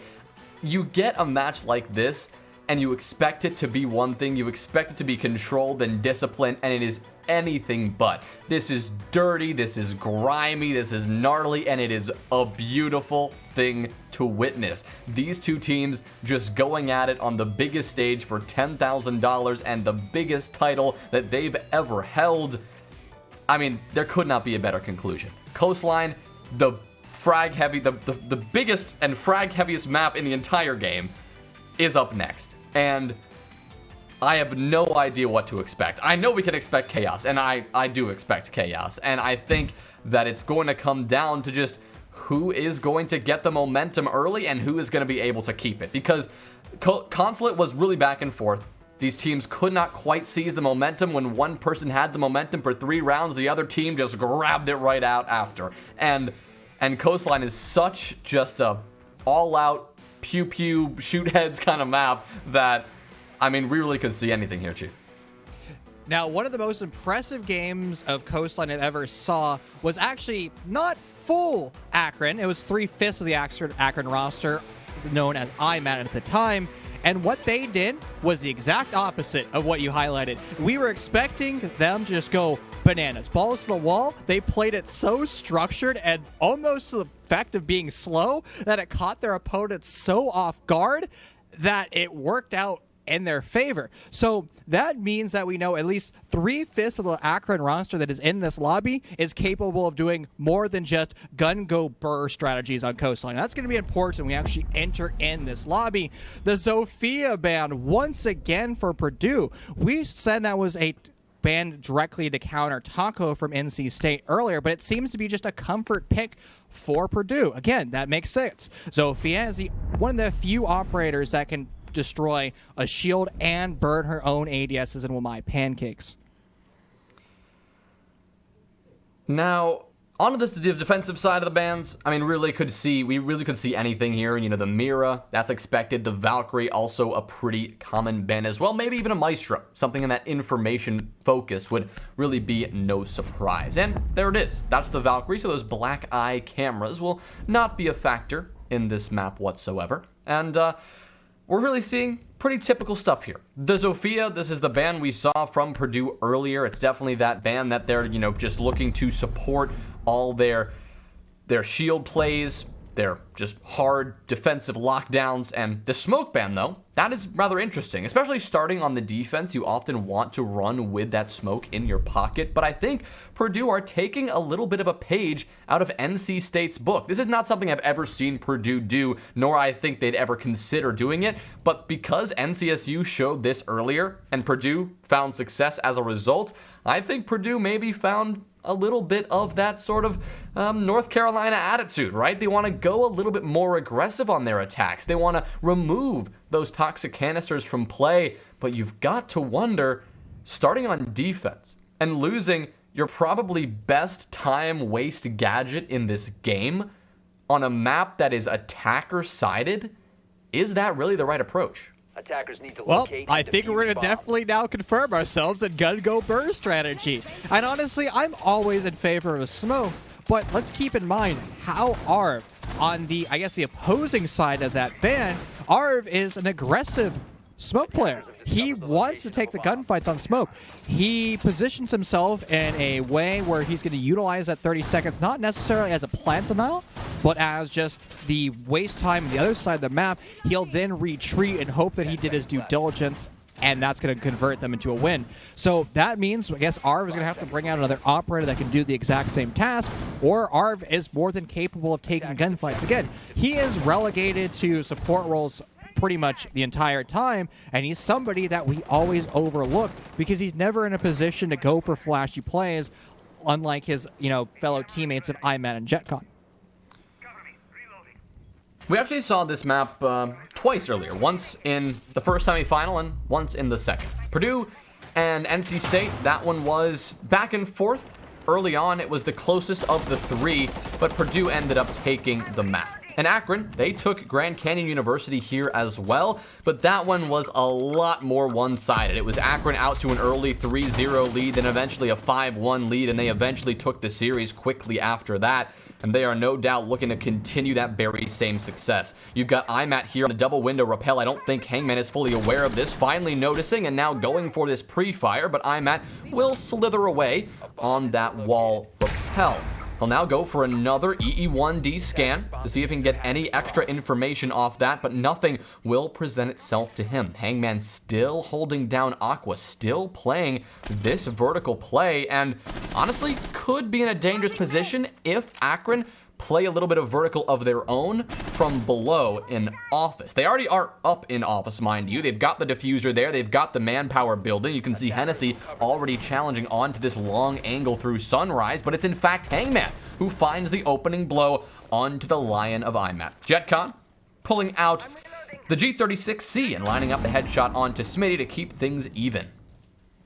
So far, the side of Akron, I really haven't seen them use their drone economy as effectively as they should. They should have understood, hey, we can take upstairs for free. Let's send a drone in, identify where this offsite pressure is, and we can go for our execute. Now, while that may have not gone down their way, they do have the man advantage in this round. JetCon is being an absolute nuisance, and to his credit, his built-in gadget is essentially a drone. That clone provides information, and it can also scare pretty much any member of Purdue as they see an aggressive lady running straight at them. But 45 seconds left on the clock. What does Purdue have in their pockets? What can they use? Only one Nitrocell remains. That's going to be in Providence. He's on the other side of the map towards the east over by security. So if he goes for a long-range Nitrocell, it's going to be very difficult. But instead, he's going to be finding himself now in main lobby on a cross angle to deny the plan, but he doesn't have the exact position. He takes the gunfight against Arv. He'll win that, and everybody from Purdue finds the scoreboard. Now 1v3. Hennessy has to find them all. He finds one, but he still has to do more damage. He knows that the pressure from main lobby is going to be his undoing, but also that vertical play from above holding the diffuser won't be enough for Hennessy to win the round. Purdue, in a great read, delivers themselves the victory.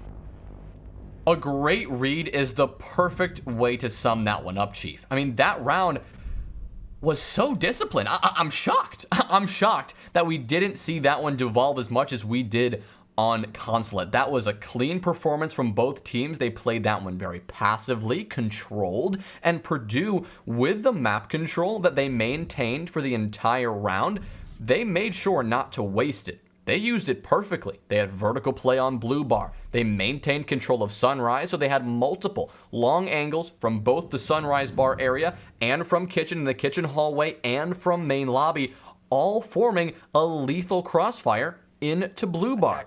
Sure, it was a tough read to make because Akron were pressuring from a large number of positions. They had JetCon running around the Sunrise Bar side, contesting onto the hookah balcony. They had one player on the double window rappel, that was IMAT, and they had the rest of the team working their way in from office. But that kind of split take, without the outlines and without this top-down view that we get to see from the caster POV, it's hard to read that. It's hard to know where the attackers are focused on, and Purdue made sure, despite an element of uncertainty, they were sure to spread out their defense and spread out their control so that wherever Akron decided to actually pounce from, they could shut it down. excellent performance from Purdue. They'll take the first round in style. Now we have to see if IMAT and company did their homework watching the game against NC State. Because what made Purdue so lethal on their upstairs hold of hookah was their ability to put the majority of the roster count downstairs in the blue bar and hold that position. And even if they weren't actively in the blue bar, they can be roaming somewhere off site and denying pressure altogether. There's a reason why bucks are so commonly used. But it seems like Akron, they don't necessarily want to do the boring old clearing from office, take blue. They just want to send it into the bomb site. IMAT tries to position himself on that north window. He loses the gunfight to the SMG-11, forcing more members of the Akron Zips to fill in his shoes. However, the read by Akron, known as a team derived and created here on Coastline, their aggressive style of play hasn't come in, and it's almost like we're seeing a different level of Akron play. And Purdue are doing a great job of matching Akron at every turn here, not only within their high level of play, but they're countering individual positions here. Mila, sensing this push from the office side, is going to reposition behind this Vulcan shield, and oh, what a shot there onto Surma. Nice, a good night there, and tucks him on into bed. But now, it's still a 3v3. Both of these teams posturing for an eventual push or something in these closing moments, and well, I think JetCon will make it happen. This is not the Yana drone. This is the gun skill player himself. He walks right on in. That's a double kill. Now a triple onto the head of Hangman, and that's going to allow the plant to go down. Mila from below looking to deny it, but he is in the wrong place at the wrong time. Bomb goes down as Hennessy secures it, and now Mila needs to go for this retake. A pre-fire there from JetCon, though, and that is a quad kill for the Yana, and that is a round for Akron. They literally just walk into the bomb site and take gunfights. How was that a winning strategy? Well, that's actually how Akron seems to win the majority of their rounds. Again, they just find the opening and they abuse it. They blow it up into a million pieces. Purdue's strategy was phenomenal. Their hold of office worked out well. Great gunplay also played into that. They knew that there is no way Akron would be able to take control of downstairs, which means it's very difficult to go for a default plan into hookah. But when they put so much emphasis on one side of the map, this is the Akron strength. They realize, wow, look at all of this resources, utility being spent to one side of the map. What we can do is literally just walk around the utility, find the one opening, and put the bomb down. A solid read by the Akron Zips. And now, what are they going to deliver as they have to execute on a brand new bomb site? Downstairs to kitchen we go. Purdue aren't going for the same bomb site in a row. No shenanigans like that. They are simply shifting it around and looking for success elsewhere. Now, while this is a different bomb site, we're seeing a similar focused setup. They're putting a lot of utility and a lot of manpower allocated towards this sunrise bar. You can see that Vulcan shield there. You can see these reinforcements now going down by Smitty. Their objective will be to prevent any sort of fast-paced rush nonsense that Akron can throw at them again. That would often lend itself to that sunrise bar push, hence the utility that Smitty is now tucking himself behind. However, look at IMAT here. He's opened up this blue bar window, and he's droning on in. Sensing an opening, he's just going to comfortably waltz on through, send another EE-1D scan to freeze the defenders in their place, and he'll whip out the Gon 6, and he'll open up that castle barricade. The one thing that does, though, is it telegraphs his position, so Purdue now know what they're dealing with, but finally, it's IMAT who opens up with an early kill of his own. He had gone 0-2 on the entry up to this point, but he'll find the opening kill this round on to Laggers. Whoa, there's a frag grenade right in front of Goose Smitty's face. He's been also identified by the EE-1D, and he has found himself a nice coffin over here in the Sunrise Bar. Now, he's alive and breathing, but he was basically buried alive. There is no hope for him to rotate safely. That's assuming the Akron Zips establishes a nice 180-degree crossfire, trying to apply pressures from every single possible scenario. Goose Smitty, he'll find that pressure in the back. He'll take a lot of damage, but he's still alive, running around, just trying to delay as much time as possible, relocating back over to the pink couches. And this is a master class from Goose Smitty, showing how you can be a dead man walking and still achieve the goals of the round. He will eventually fall, but to his credit, he wasted over 60 seconds doing pretty much nothing other than shift W around the bomb site. Hangman is going to now lose his life, at least going down but not out. Stuck in no man's land and a potential way to get felled, but Providence is alive, angry, and active. Arv is going to fall, but still, Purdue needs to find more kills. A long angle from the SMG-11 will find something. Mila on the double kill. The tables have now turned. An effective 2v2 until Hangman is brought alive.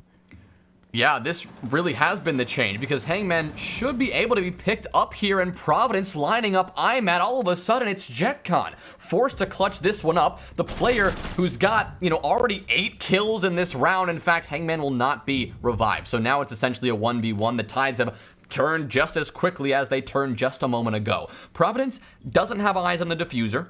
So JetCon should be able to pick this one up and actually get something going here. But now that Providence's position is telegraphed, JetCon can rotate accordingly. Only 20 seconds left to make something happen, but picking up that diffuser and with this castle barricade actually working against the defense, JetCon is making the odd decision to pursue the frag. He's going to walk right on into Providence's crosshair, and Purdue are happy to take the round that JetCon just handed them. That was a 2v4 clutch. Technically, you can call it a 2.5 v4 clutch because there's a down banana player acting as a human drone. But Akron, they realized they had established control of the map. They've basically knocked everything off their clipboard, and then they decided to send it to the bomb site. And in a rare showing by Akron, they didn't hit any of their shots. Purdue hit them harder with their bullets.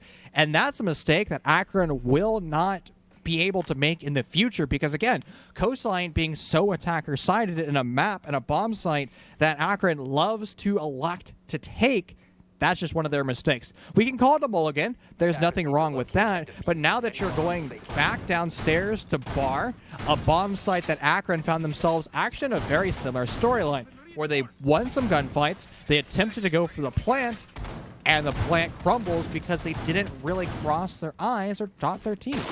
Wait, I said that backwards, didn't I? Well, I made a new language, apparently, so that's always a plus.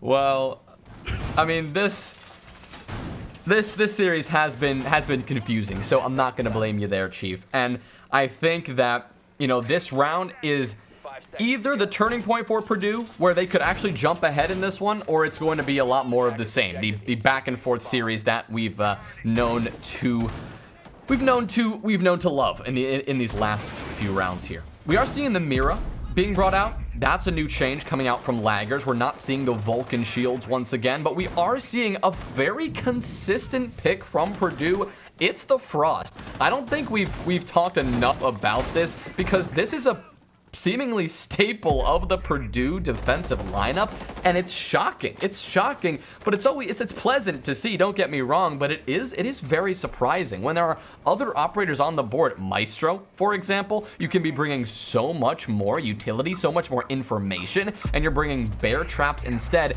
It's curious. You do have a bit of utility to work with. You have that deployable shield. Maestro cannot say the same. You've got that secondary shotgun. Maestro can't say the same, although he does have a bailiff, and it's interesting to see how they've been incorporating this into their lineup. For this particular defense, the one that they were able to take rather handily the first time around, the Frost was a staple of that hold, and it could very well be a component here again. The vertical control for Akron, it's already getting underway.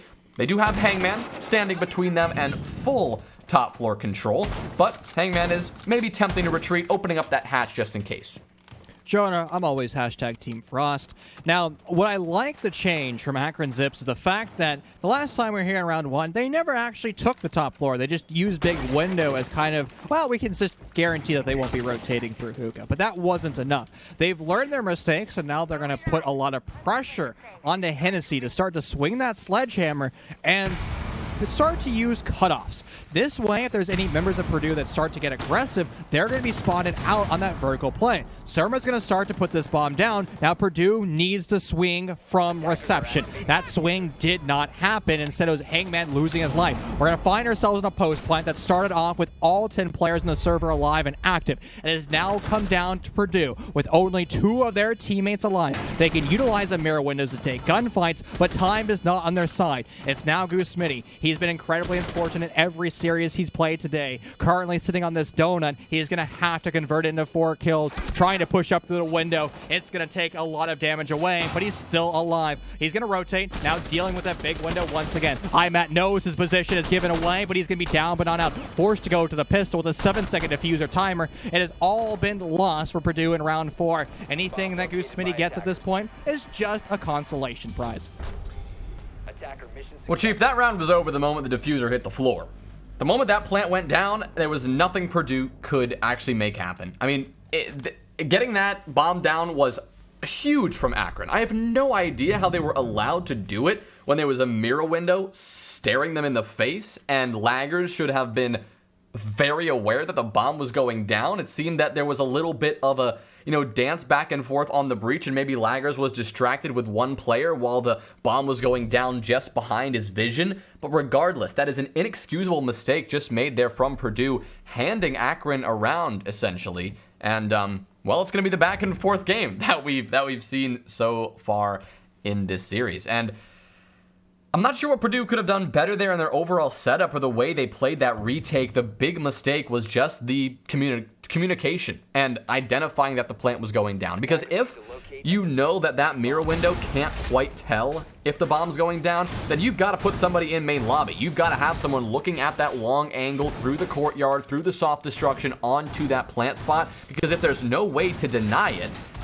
then what's the point of that mirror window there in the first place? What's the point of information if you can't act on it? And I think definitely Purdue felt the burn of that one a little bit, and it's no surprise to see them change off that mirror now that we're heading upstairs to hookah and billiards. It's going to be more or less the same style of utility being placed down range for Purdue. I like how they set this up. They understand that offices is going to be a strong fixed asset for them, so they're going to incorporate Wamai pancakes as well as Goyo explosive shields. And also, one of the most lethal parts of the defender's job when you're upstairs in hookah is traveling back and forth between your 2 bomb sites. Now, Purdue has found an answer to those prayers. Why not a permanent answer? It is still going to be good enough to allow defenders to toss utility downrange, maybe cutting off a rotation, or more importantly, finding the impact kill with the nitro cell as an attacker is putting the bomb down in default. That is going to be the Goyo shield on the northeast corner between the 2 bomb sites. That is going to be an incredibly important position for the Akron Zips to break down. One of those Goyo shields has already been lost, the one downstairs in office. So it seems like the Akron Zips, they understand more or less what Purdue has to offer. Well, Laggers is busy worrying about a drone, likely above him on the platform, that he's got no idea.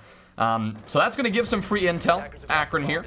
And that's not the intel that Hennessy's going to capitalize on, but he'll capitalize on something else, and that's going to be Hangman out of this battle. Your Frost is no longer going to be a factor in round number 5 here.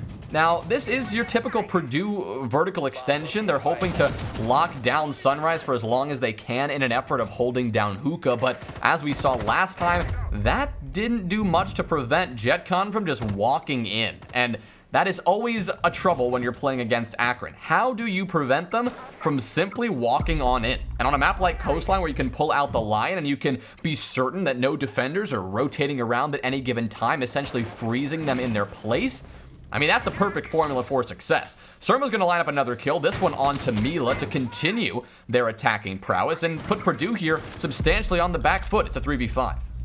That was a really clever use of the X-Cairo pellets. It didn't work, but you actually shoot them underneath, and if they detonate, they'll destroy anything on the other side of the floor, in this case, the Goyo shield. They were shot away by Goose Smitty, but it's still innovation like that that can lead to success. It's success for the Akron Zips, as they will be successfully able to put that bomb down. A 1v4, and Goose Smitty once again forced to save the day for his roster. It's going to be very difficult to do. I mean, the majority Akron is just outside now holding incredibly long angles. Sure, you have a carbine rifle, but again, at this range, it's not going to be enough to deliver success to Purdue. And it seems like Goose Smitty is going to play this passively over the hookah lounge and use the next 21 seconds to talk amongst his team. Not a true timeout, but at least enough sign to break down what is going on. Arvel in that powwow. A good shot by him, round 5 in favor of Akron.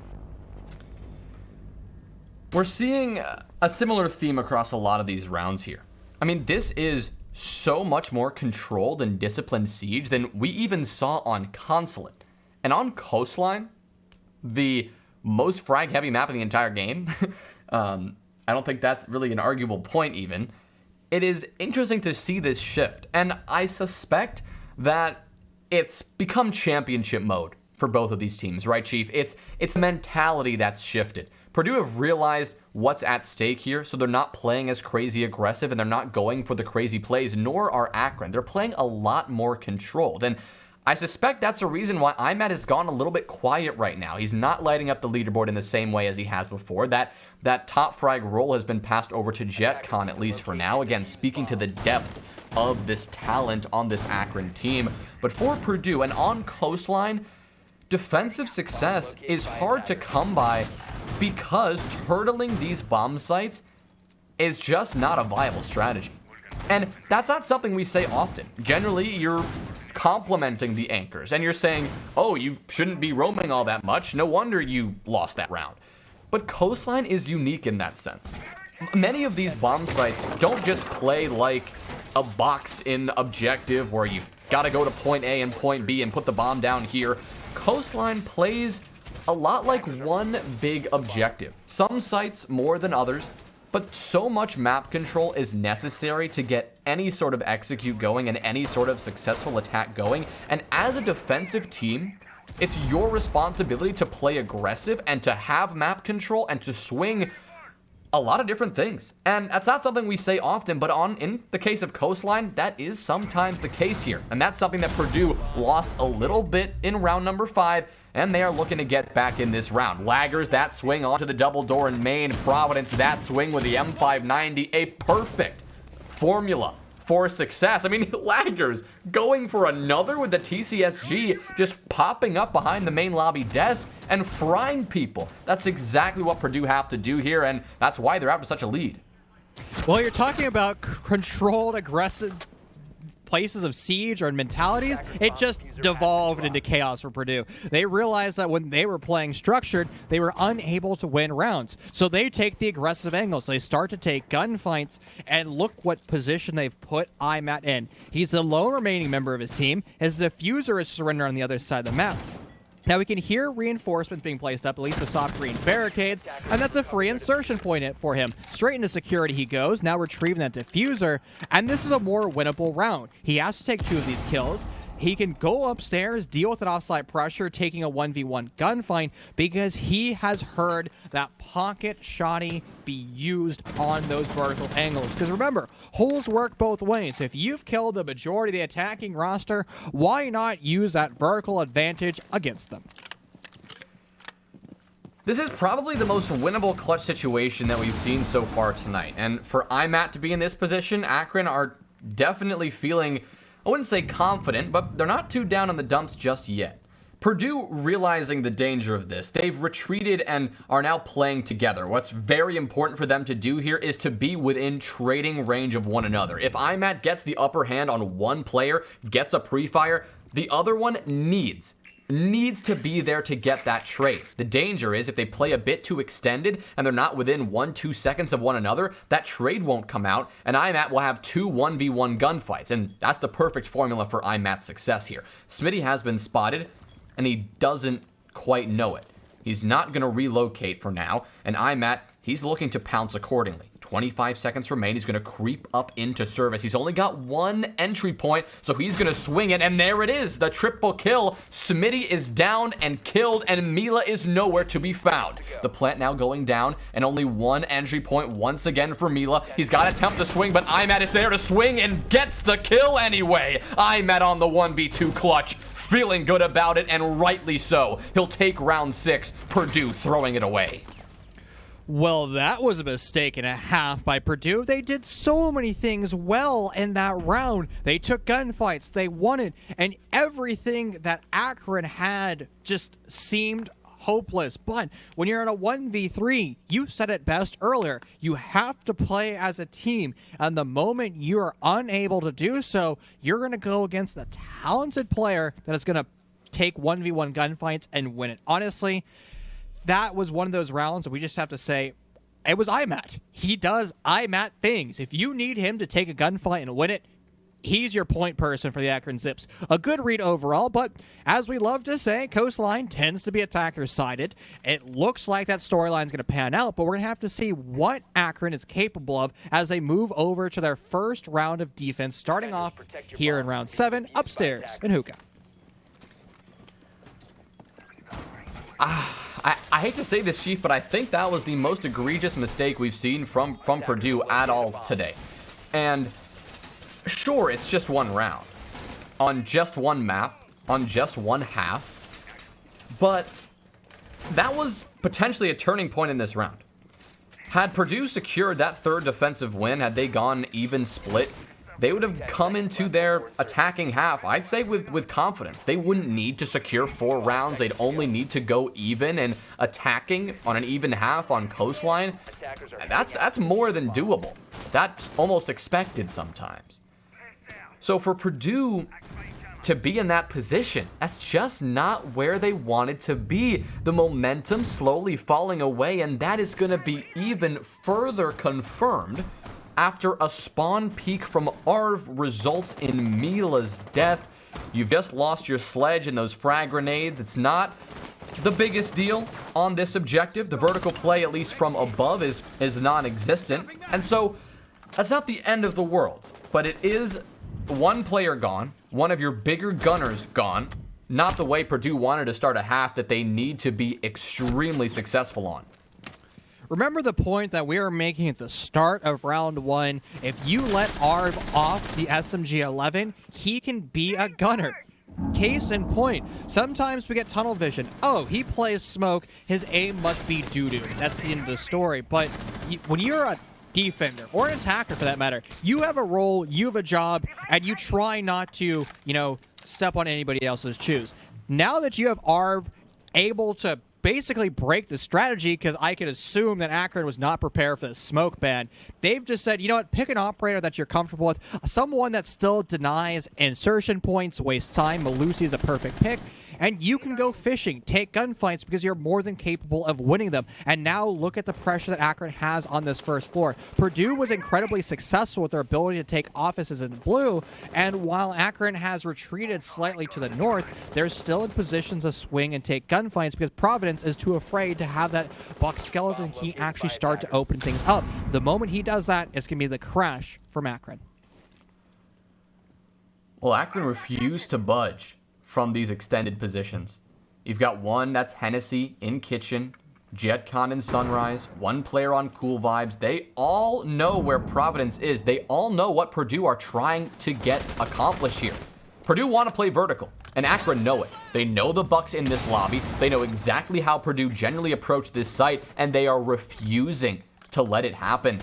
Laggers is hoping to apply enough pressure to prevent that from happening, but the Evil Eye taking Laggers down to about no health remaining. I mean, this is not looking good for Purdue at all. JetCon is still stalwart in Sunrise. Providence has still been unable to deal with it. Maybe IMAT leaving is the only saving grace, but Purdue are still in a man disadvantaged situation. Providence is so nervous, hasn't even begun the vertical play, and Hennessy is going huge in the meantime. JetCon on the swing.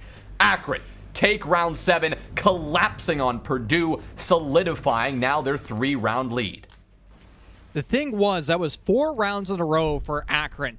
Now you're going to be forced to go to a technical timeout and a break. Why that's a big deal is all of that momentum that Akron has been gaining has now been stopped. This is a true timeout for both of these rosters. Sure, maybe Akron can bring out a new strategy that Purdue isn't prepared for, but again, if you're on the back foot, you need that extra breather. Because remember, Goose Smitty attempted that when he was in a post-plant 1v4 back on Hookah all those rounds ago. Now, I just want to give credit to Akron's defense once again, because that is one of those strategies where you don't actually ever need to take a gunfight. You existing over in Pink Bar and Kitchen is enough of a threat to stop every member of Purdue from what they're doing. Because again, the whole macro strategy from Purdue was to Swiss cheese that floor. There's a reason why smoke angles are constantly shut down by Bucks, because he just lets that skeleton key rip. As soon as Providence was stuck in that,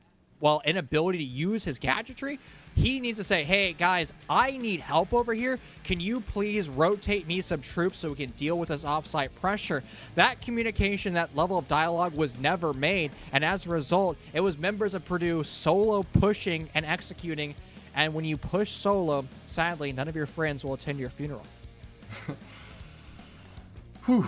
I mean, I'm trying to think of something that Purdue can do. How do they shift up their mentality here to bring this one back? You know, they've had this, minute, 2 minutes to work things over. They're not going to have any more time because IMAT is back and nearly ready to go. But, I mean, this is where the series, not only the map, I think it could be hanging in the balance here. Because if Purdue allow themselves to go down 2 maps against Akron in a best of 5, I mean, you are paving quite a bumpy road for yourselves going forward. A reverse sweep against Akron when your mental is hurting, when you're exhausted after 2 best of 5s on the day. How does one bring this back? This round could be the most pivotal round so far. If Akron are able to take this, they'll move on to match point, and sure, Purdue have it in them to take a bunch of rounds in a row. We saw it on Consulate, but doing so on Coastline, when the stakes are higher than before, that is quite an ask.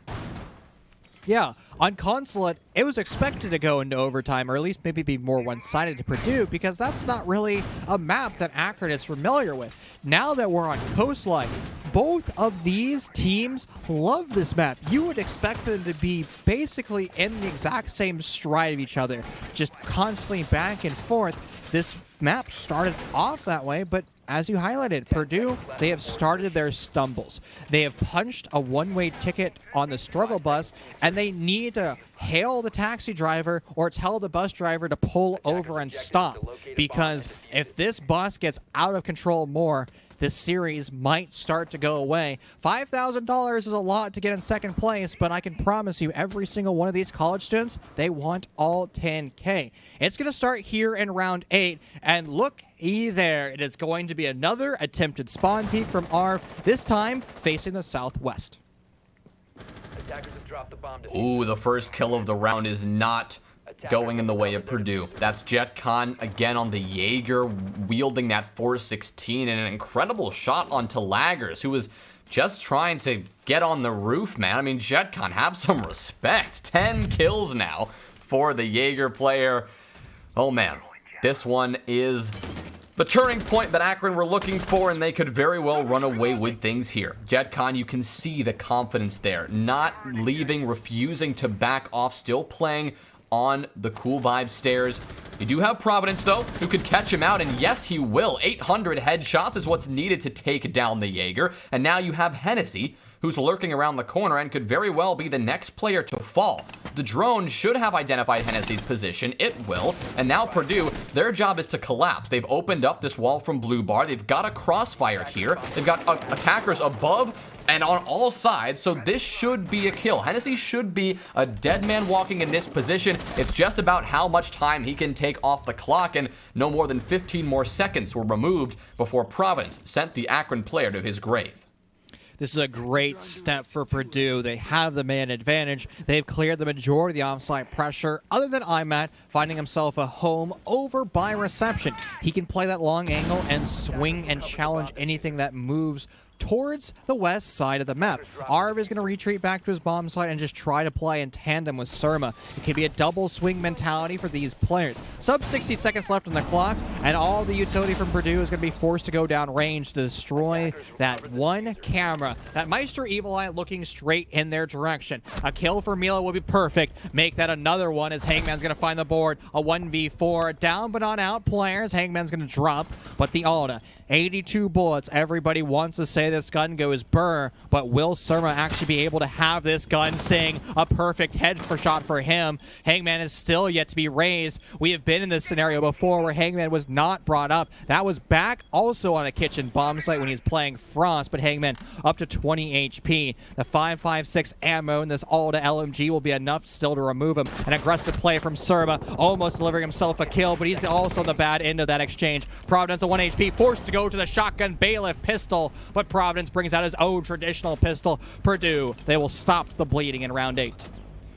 Well, looks like the timeout may have paid off. Not only the discipline to take that round, but to take it when things started off so poorly. We saw how JetCon got that opening pick, but then Purdue slowly brought it back. They got their attack working. They had some pretty solid coordination when it came to forcing Hennessy out of Sunrise, and from there it was just a matter of executing on the kitchen. And Akron, they really didn't want to let that happen, so they swung every angle possible, and, well, that was not the formula for success for Akron in that case. But now, they'll be going back to kitchen, they'll be going back to service, and IMAT will be pulling out his patented cap can.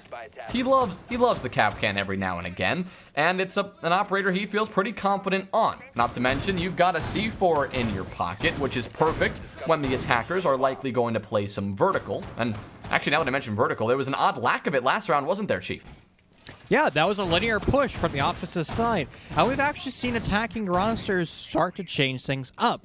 One of the mini mentalities you have when you're an attacker, you see, oh, well, the defender's in, we just start our vertical pressure. You see offsite pressure over to the southeast or southwest, and you decide, you know, we're not going to deal with that roadblock. Instead, Purdue realized that there are gaps and chinks in the offense or the defense of Akron. They saw the openings and they took it. It was that individual play that Akron likes to bring out that was really that downfall in round 8. Now we're going to be returning to this bomb site, as you mentioned earlier, and honestly, I've been saving and waiting. When is IMAT bringing out the cap can? Wait no more, as he's in the lobby. Yeah, those pesky tripwires, they do, a sizable bit of damage. I mean, 50 HP is a lot to be lacking when you're walking into a gunfight, especially in these last-second skirmishes. You want to be in there with as much HP as possible, and just one trap will really hinder that. Hangman is going to take the full force of one nice tripwire walking, I think, right on into it, unless I'm mistaken. That's exactly 50 HP dealt, and could have been the C4 from Hennessy, though, because Hennessy has already expended that piece of utility here. Now, he's once again playing in Sunrise. He isn't sure where to position. He's definitely getting a bit antsy because this is exactly where he died last time. So no doubt interested in running around. But it's IMAT who is just running around himself and lighting up the scoreboard. There's Smitty and Providence off the board. You're two pretty big players that you do not want to be losing if you're Purdue. Akron furthering that advantage, and Hangman hoping to pull it back. A little bit of a push here down the Cool Vibe stairs is likely in his future, but he's walking into a dangerous crossfire, and the rest of Purdue, well, they are standing around, and for IMAT, that just means they're prey. Look at this. Oh no, not another cap kid, and denied by Harv. That's a big yikes. A 1v5. Laggers, the primary support, has to evolve. He has to find 5 kills. This is why IMAT brings out this operator. It might be considered BM and ranked, but it's actually done its job. It literally gave Arv a kill because there's a down but not out player. A good read. I mean, honestly, Akron was in control of this round already. That was kind of just extra nails in the coffin. Heinlaggers, he needs to remove every single one of those nails. Hopefully he brought a hammer, but he's going to find the hammered shot straight at him. It's a shotgun's greeting him over by the Cool Vibe stairs. That's a flawless round for Akron, and another step to deliver themselves to that also coveted map victory of Coastline. Yeah, it's match point now for Akron, and Purdue find themselves in an identical situation as they did on Consulate, 6-3, with their opponent's match point staring them in the face. But this one has come a little bit differently, I feel. Like on Consulate, it really was back and forth, and then it was all of a sudden then this aggression, this attacking aggression coming out from Akron that really gained them the upper hand. But what we're seeing now is kind of Purdue not quite able to chain these attacks together at all. Like, these attacks haven't looked all that strong, and on Coastline, walking into the most dangerous and loose style of defense you'll ever see, and Akron is very popular for that very type of strategy, that loose, that aggressive roam. I mean, this is not where Purdue wanted to be sitting right now. They wanted to be sitting up a couple of rounds with a couple of rounds that they could be comfortable missing out on, because just one small misplay can mean IMAT is going to go huge and get a couple of kills. if you miss-drone him, if you allow yourself to be spawn-peeked by a cap can. I mean, it's painful. I mean, it sounds painful, and it surely is. As Purdue are discovering round after round, if they can't pull this back here, they'll be down 2 maps in the series, and, things will be looking up and up for Akron at every turn. Jonah, you always seem to take the good cop role. Once again, I have to go back to the bad cop role. I have to be critical of IMAT's 6 pick. He showed the Lord to Chunk. Why that's a big deal is that operator is still quarantined. In other leagues, yes, he is available to be played, but here he is not. You should have been, or IMAT would have been better off if he just showed the Clash, or honestly, any other operator that would have been available for play. Like, even the Cav would have worked. It sounds, almost brain dead to say out loud, but IMAT has also played Cav in comp matches before. Not in Collegiate, T3 as well, all over the sun. And, well, no Cav for him. It's actually going to be a kill. But he gets immediately refragged by Goose Smitty, who's been struggling on this map. He was a standout player, and the struggle is going to continue as a vertical nitrocell removes Smitty. Hangman, Mila, and Laggers are staring defeat in the face, and they are desperate to pull this one back. It's only a one-man disadvantage. Things are certainly not out of the question. But with an attack that is already appearing a little bit flustered, and we've yet to see a proper execute on one of these bomb sites yet, that does spark a little bit of concern. You've got Arv with a C4 as well, so that piece of utility is just going to be so powerful at denying any sort of plant.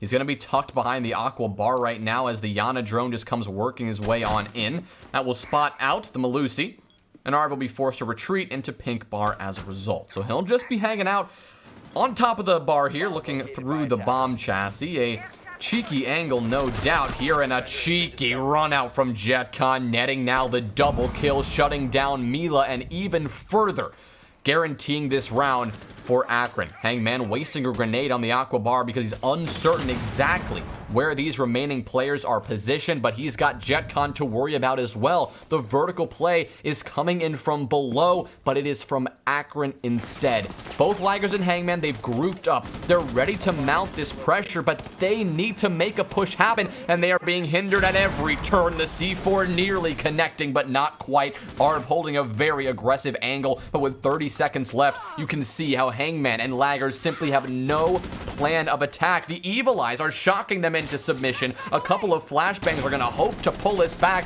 but with 20 seconds left, what can they do here? Just win your gunfights at this point. Hangman's going to go down, but not out. Laggers once again forced to go for the clutch. It won't happen at all for him. And that is the Akron Zips, their best map in the entire universe. They're known for one particular style of play that is here on Coastline. They take the victory, and that is a dangerous position to be in. Now they have won 2 maps, which means all they need is one more. When we move over to our next map, Akron, they just can't make mistakes, and if they do, they can use that as a mulligan for 2 maps until we get to that decider map. That's a lot of wiggle room for Akron, but their opponents today, Purdue, all the mistakes that they could make have already been made. It's full steam forward for Purdue, and what will they be capable of? I do think you said it perfectly, Chief. The fact that Akron now have 2 maps of cushion, and if you give an extremely aggressive team a cushion, what do you think they're going to do with it? They're going to get more aggressive. It could even be more painful for Purdue if they're not careful. They have to play these next 3 maps more disciplined and more accurate than ever. But of course, that's one map. The next map that they are focused on, that is where their attention will be. And that's where our attention will be. But in just a few moments, a quick break and a quick word from our sponsor. We'll be right back.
Well, Coastline was a map that we knew Akron would be dominant on.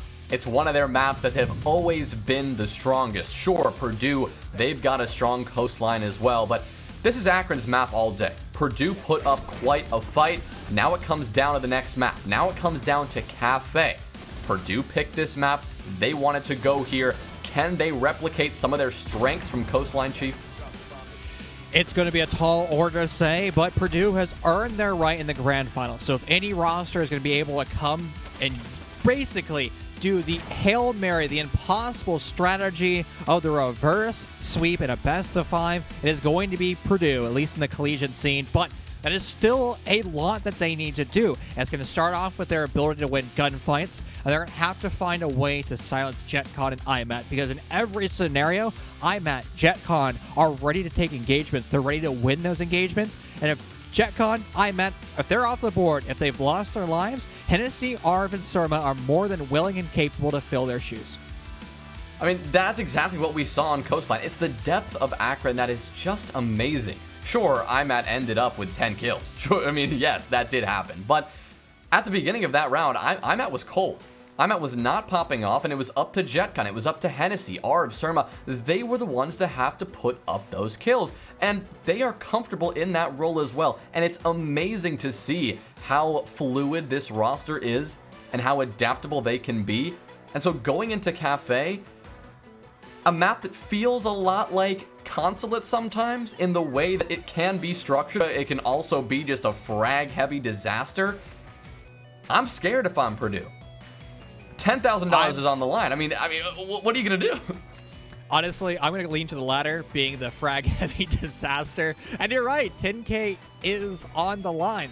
That's a lot of money. You have to be on your A game. No more mistakes can be made at this point, like we were saying before we went into that break. What is Purdue going to have? Well, you have to find a way to roam clear, because seeing IMAT and JetCon, both in the Collegiate as well as in T3, play together as a duo roam, themselves alone are terrifying.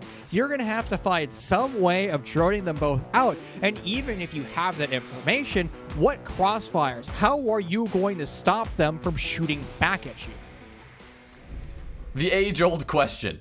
How do you not just get absolutely bopped in the head by Akron, right? How do you counter their aggression? And because when you throw aggression at the problem, they punish you for it. When you sit back in a corner, Akron just steamrolls into the bomb site. It is such a hard balance to find, and with Akron starting out on a defensive-sided map on the defensive side, Purdue, they need to come out of the gates swinging.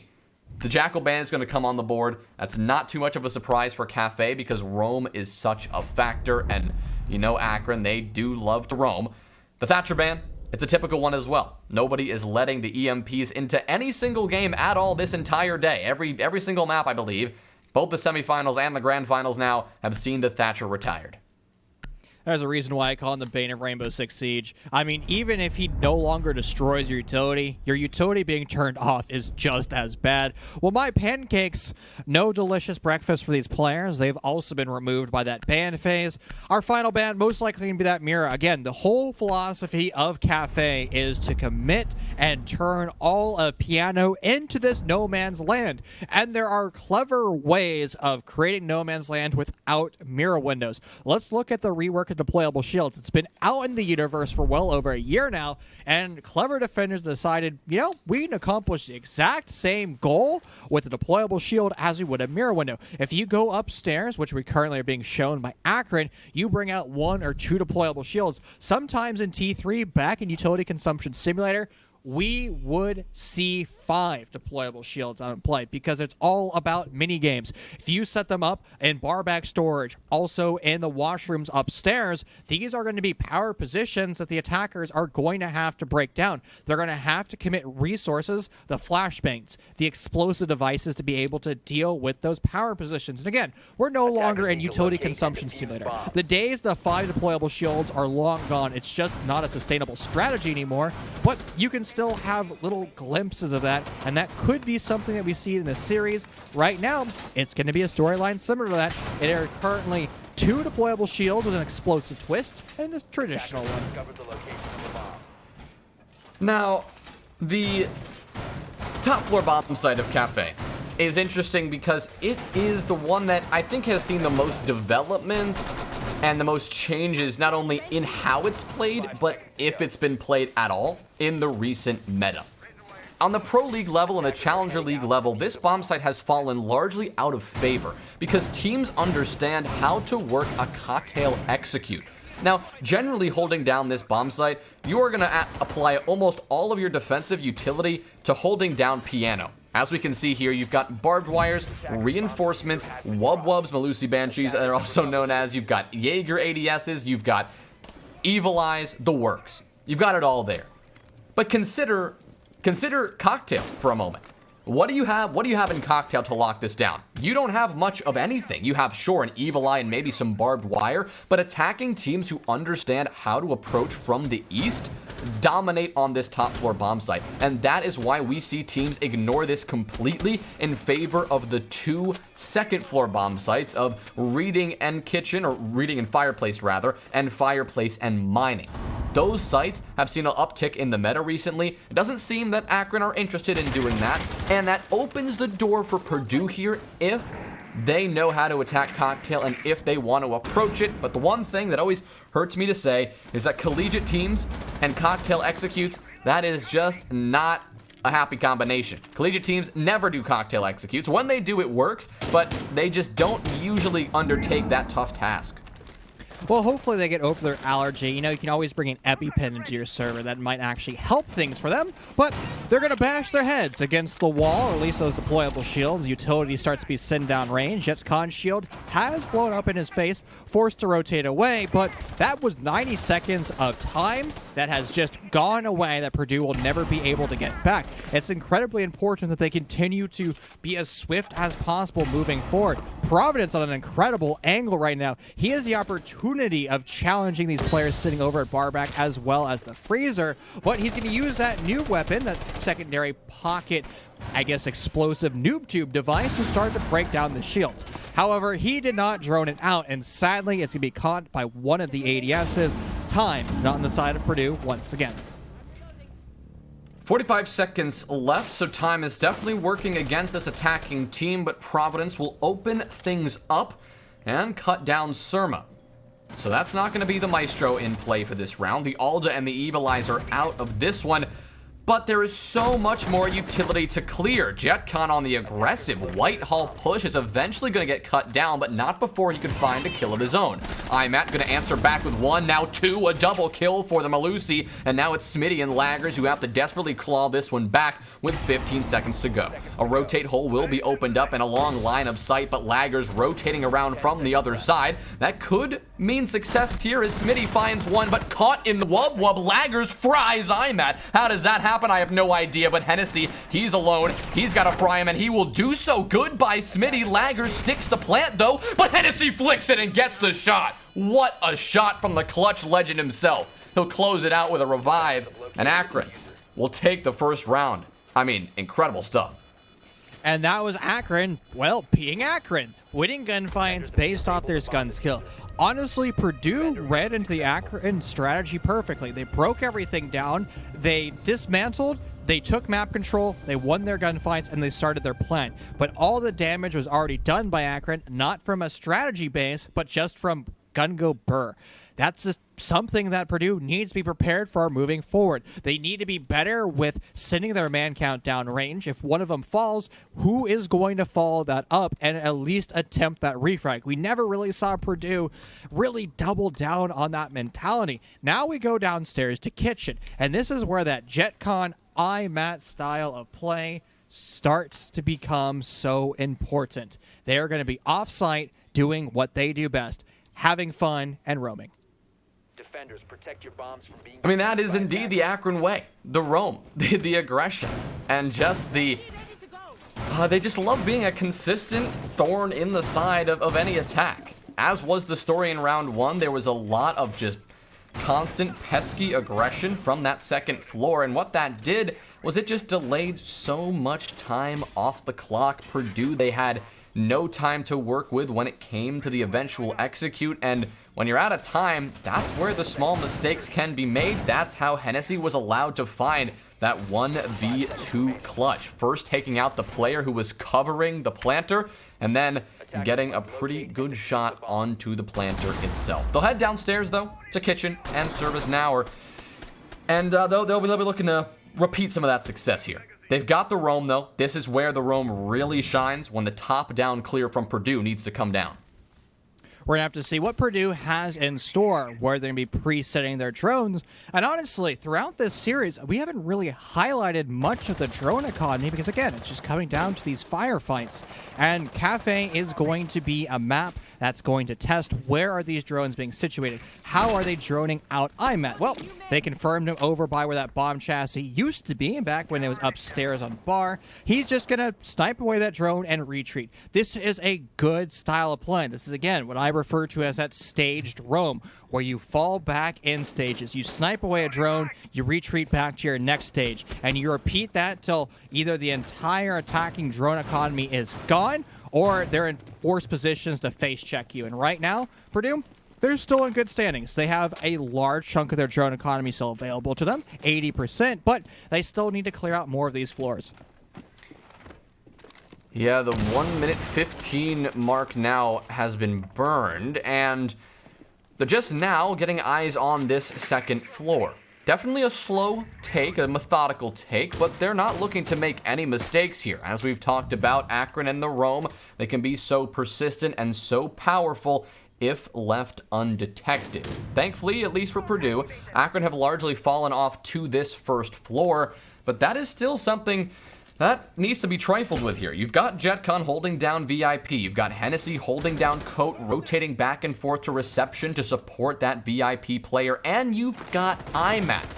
Just a very unique style here, but it's right now going to pay off. He'll take a large amount of damage, but deal a bit instead. But Laggers will eventually win out that gunfight. Smitty gets JetCon, who was coming over to support the Malusi. That was IMAT, challenging over downstairs. And Mila is now going to get the follow-up. Laggers back in this gunfight. It's a 5v2. Purdue overwhelming upper hand here. Surma, the last player remaining. It's an impossible task. Surma has been in the shoes before, but usually has an Alda in those cases. Forced to take a gunfight against Sophia. Successful in that endeavor. Forced to go now to his revolver pistol, but he rotates the bomb chassis, ending up losing his life. Purdue on a good execute in round 2, but I have to be critical of Akron. Some of their positioning, particularly over by White, just too aggressive. Use the staged roam as the asset. Snipe away those drones and retreat. You don't need to stand your ground and take so many aggressive gunfights, but hats off to Purdue for reading into their opponents and executing flawlessly. This is where Purdue just need to be the strongest. I mean, that probably goes without saying because it is, with their lives on the line in this series and in this tournament, but this is where they need to capitalize on Akron's mistakes more than ever, because they're going to have the opportunities to do so. We saw it right in that round. In round number 2, Akron made a plethora of mistakes. You saw IMAT just feeling so confident that he's just going to sit prone on the planks below the white stairs, and that is not the most common or viable position. Maybe he was hoping to be completely hidden, but the moment he got aggressive and uncharacteristically missed a couple of those critical shots, Laggers was there to punish him for it. So an excellent job there. The pressure from JetCon also being applied from VIP, supporting IMAT on that swing, was also identified brilliantly by Smitty, who was on that Ash and cut off that player as well. From there, Purdue just used that man advantage. They were in position to play their trades if they needed to, but that really wasn't a problem. They just steamrolled into the bomb site, took control, and they took the round. So an excellent job to make sure that Akron felt the brunt of every small mistake that they made. It was enough, at least, to inspire Akron to shift their bomb site. So you're highlighting small mistakes. Purdue just lost 20% of that drone economy during that prep phase. They were trying to run up red stairs to establish flank drones, which is great and something that you always need to do. And you also have to be a little bit wary of nitrocells flying through either hatches or the skylight. Matt, kind of a miraculous, almost on the side of lucky kill, but hey, it works out for him. And one of the members of the team of Purdue that lost those drones early on, well, he's going to be forced to watch his teammates' drones on the flank watch duty. Nothing that Purdue is incapable of coming back from, but it's still a difficult task.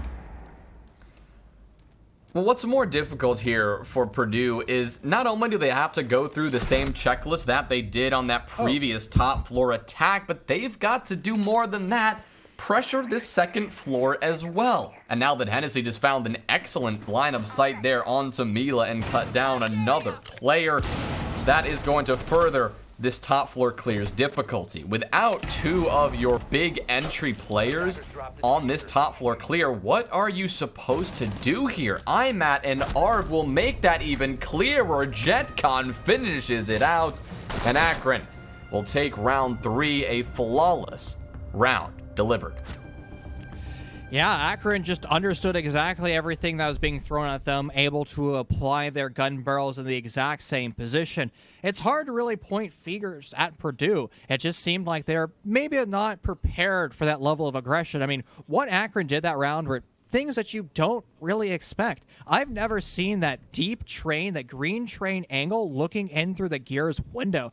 I mean, at the end of the day, you expect that rappel to be safe, and there was actually a double vault out from JetCon to confirm that kill. So even if that train angle failed, it would most likely have been a kill. And that's just Akron doing Akron things. They like to play aggressive, and their strategy in reading room was all around aggression. The same thing can be said as we go back upstairs to Bar. Another one of these rounds that Akron won off their gunplay. Yeah, they did not even allow Purdue to get into the site last time around. Sure, Purdue made a good bit of progress, at least on that piano take, but for Akron's defense, it did not all hinge on holding piano for the entire round. That's the sign of a smart attack. They had enough utility here in Freezer. They had this soft destruction. They had multiple deployable shields, so much in the way of this utility in the freezer itself that even when the Pixel shield was destroyed and the Pixel player was forced to rotate away, they were completely comfortable to remain holding down the site. That's what's so important about those freezer shields, this double utility setup, this really heavy utility soak meta that Akron are playing into right now, because it just continues to stall out any sort of piano side attack. This is why we need to see more teams go for the cocktail approach, but just based on these early steps that Purdue are taking, this early checklist that they're getting underway, and the fact that we see all these players on this south and west rappel, it's no surprise that they're likely going to be going for this piano take again. I think we have to keep in mind that IGLing the east side execute just requires a lot more coordination. Purdue is more than capable of doing that. It's just you have to step out of your comfort zone. And Purdue, with their backs against the wall, losing our first 2 maps, this is the opportunity to experiment with a different style of a take. Because again, you have to be playing this series to win. The moment that you start to play to lose almost, that's when things start to slip even more from you. Now, a misplay from JetCon, he will actually destroy his own deployable shield, but Purdue was in a position to start to expend their utility anyways, and not all might be lost for Akron, but that's going to free up a little bit more utility for Purdue when they find themselves executing on the double shields that are over the way into barback storage. Well, Hennessy is going to open up the frag part of the round. This one a headshot onto Providence to kick things off. And that's definitely a good way to start if you're Akron. Despite that shield being broken in Pixel, Purdue have done nothing in the way of actually taking this control. They finally sent some X-Kairos pellets downrange to open up bathroom and freezer here, so that's something. But they still actually haven't pushed on in, and Arv is going to punish them for their indecision again. A nice headshot onto Laggers, and with 60 seconds remaining, that's dropped the diffuser outside onto the AC Balk. Surma's going to find another, this one onto Hangman, and now it is a 2v5 for Purdue. Smitty has taken the time to recover that diffuser, but you need more than that in this case. You need to use your utility, you need to get a bunch of frags, and JetCon is going to frag out himself. The swing into piano, the aggression, and the confidence clearly on display for JetCon. Smitty, though, gets an answer onto both Arv and JetCon, but still a 1v3. a difficult position to be in. Gusmiti is a nutty player, and he's capable of hitting nutty shots. With 20 seconds, he's going to have to compound those skills. He has a diffuser, so that's a step, and he's going to have to go for this plan. Isolated out by the Blue Sea Wub Wubs, IMAC goes for the swing, but he loses that engagement. Still now 10 seconds. A deep push from Gusmiti, and he finds himself directly challenging that Alda, eventually losing his life in round 10. Another bars victory for Akron, and they're going to be forced to either go back downstairs to the kitchen site, a bomb site that Akron lost in strong fashion, or bring out the quaternary bomb site of mining and dining. I have a suspicion we're not going to see mining tonight, Chief. And yeah, that's going to be confirmed at least by Akron teasing kitchen as the bomb site they'll be headed to. Last time we were here, though, it was what was it? It was either a flawless round or a nearly flawless round from Purdue. And I mean, that's a really good sign for them. They're definitely looking forward to seeing this bomb site once more, and they're going to continue that same success. The formula for that success was just the fact that they were able to get their roam clear done with relative efficiency, and they lost no one while doing it. Partly because it was a good roam clear, but also, and unfortunately for Purdue, partly because Akron really didn't contest it. Akron instead decided to play a lot more just on that first floor as a whole. And although that strategy is generally very smart and is a great way of wasting a lot of time off the clock, for Akron, with the way that they love to play fast and loose with their roam, it just wasn't the best overall approach. I wouldn't be surprised if we see things change up a little bit in this round. Mute Mozzie once again on full field. It's all about denying any entrance of those little roly-poly drones. But what is IMAC going to have in store? As you're saying, it's all about this offsite pressure. It's all about this roam. But it also means it's going to be on Purdue to identify this roam. Nitrocell in hand for IMAC, and he's in a position to send it sky high. Now, he doesn't have a Valkyrie camera to help facilitate this, but that doesn't mean he's not going to try for it. What he's waiting for is the audio cue of the hatch being opened up. The Nitrocell is sent down range and does not connect. Not the biggest fan of that utility usage by IMAC, but obviously he tried to double down on that success that he had in previous rounds. Well, so far for Purdue, they are starting off the round in similar fashion. You know, they're teasing this top-down clear, and they're starting to get it underway. But this time, IMAT and JetCon are their obstacles. And oh my goodness, IMAT lands the shot onto Smitty. Was just waiting for that gunfight and winning it out. Now giving JetCon another burst of confidence to even hold for a little bit longer. But instead, IMAT will make the call and they will rotate away all the way down to the first floor. A nice drone coming out from Purdue has identified that. So they suspect that they don't have anything to deal with on these top two floors, but they're likely going to play it safe here. You've got Providence utilizing that Gemini drone, sending on it through bar and cocktail to ensure that every part of this site is clear. 90 seconds on the clock, and it's going to be on Purdue. As you're saying, what are they going to do? What an interesting angle in that vaulted position that we saw over in Meat Lockers. Now, that can be an avenue for Arv to almost like pop his head up and shoot any attacker that comes in through dining room, or it's also just an elevated position that might not be droned out. He does have to duck to not take damage to the pocket thermite charge that's cracking open the roof above him, but there we go. Now he jack-in-a-box his head through the hatch, and Purdue, they have to be very careful of this position. On the other side of the map, though, Milos can continue opening up more of these murder holes and force members of the Zips into positions that they're not comfortable in. Ooh, well, Providence. We'll find a response. This one onto JetCon, but look what we have here. We have IMAT just on the top floor again. He's run all the way back up the stairs into heaven and now is in the perfect position to just dominate the rest of Purdue if he is not droned out or at least heard. He's full sprinting in the bar, so maybe there could be a sound call from Mila here, but IMAT is just roaming free and continues to persist. Providence seizes that opportunity, though, to push on in through the freezer. Nearly shoots his own teammate, but look who's here. It's Arv. Pops up behind the freezer. Gets that kill with the M590. Finally answered back by Langers with the Bearing 9. But with 2 seconds left, the timer now at 000. There is nothing that Purdue can do in this situation. Hennessy and Arv will round it out. They will take round 5, and Akron's dominance continues. I just want to make sure that I saw exactly what happened there. Arv stayed elevated on the meat locker's vault the entire time, right? He was up there and just let members of Purdue walk by him, correct? I didn't miss that, right? That's what happened? Incredible. I think so. He may have been prone behind the counter, though. That might be true as well. Nonetheless, that is perfect trigger discipline. Far too often do we see players in ranked, competitive, across all levels, T1 down to T3, where they say, oh, there's an attacker in front of me, there's a defender in front of me, I must shoot them. Sometimes your best thing you can do is let them pass you and then shoot them in the back, and that way you're guaranteeing, well, 100% gunfight in your favor, because the likelihood of the attacker swinging and 180 headshotting you is just a little bit low. Again, that's what separates Akron from other collegiate rosters.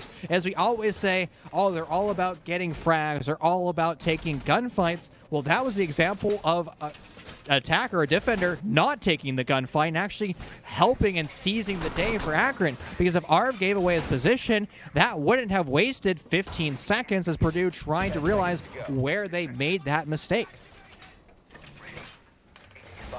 4-1 now the score, though, Chief, and Akron are looking as dominant as ever. I mean, to be honest, we're not all that surprised. Rumor has it. Now, I know that this probably should be fact-checked. Twitch chat copy pastas are not generally the most reliable source of information, but Surma, apparently his middle name is Dostoevsky, right? And he was born on this map. And if you have someone on your team, who is just so comfortable in a map like Cafe, and with that roam and just calling out to your team, it's no wonder that you're finding success off of that type of pressure here. And IMAT sure has been popping off, as has JetCon and Hennessy, but Surma, I mean, clearly the brains of the operation, bringing all of that first-hand knowledge of being born and raised in this territory into fruition here. So it's round number 6, and Akron, their dominance is aplenty. They show no signs of slowing down, but to have any shot at this series and making the reverse sweep happen, Purdue, almost 100% they need this round right now. It's the tertiary bomb site. This is the one that they should have the best chance of taking, and they still have a lot of time to work with. They haven't lost anybody yet. Their attack, sure, it's just in its infancy, but they just need to get this done well. IMAT has used a nitrocell once again, trying to send it up through the, not the skylight this time, actually through the red hatch. It didn't connect with anything, so 33% success rate for him as he just yeets utility down range. Now, it could have been a way to try to deny time and great uses of cameras. Valkyrie has been banned in our first 2 maps, this time allowed on the field, and it's just free information and position that seems Purdue is not prepared for. They haven't brought out the IQ to actually identify where those cameras are, and the vertical pressure already starting. Hangman was almost in a position to find himself a free kill, but Goose Minis is going to be on the bad end of a nitrocell, losing his life to that gunfight. 70 seconds still on the clock.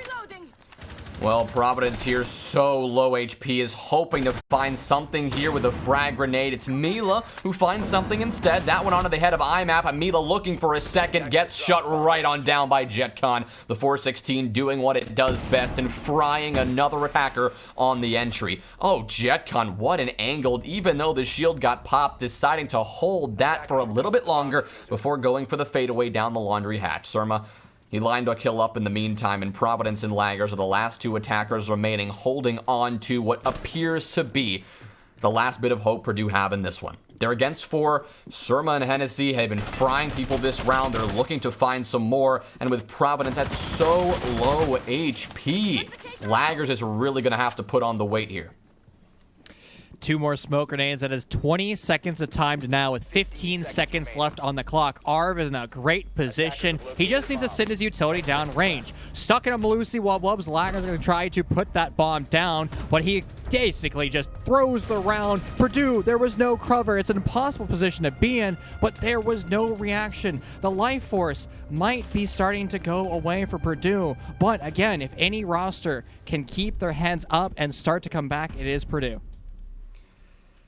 You're absolutely right. Purdue, they have it in them. We've seen it from them just in this series alone. We've seen their ability to come back in this series and come back in a map, but the Akron dominance is multiplying, it seems, round by round. Their confidence is increasing, and with it, their gun skill improving. The scoreboard, it's lighting up orange. It's showing Akron, Akron, Akron, and Purdue are lacking any form of a response.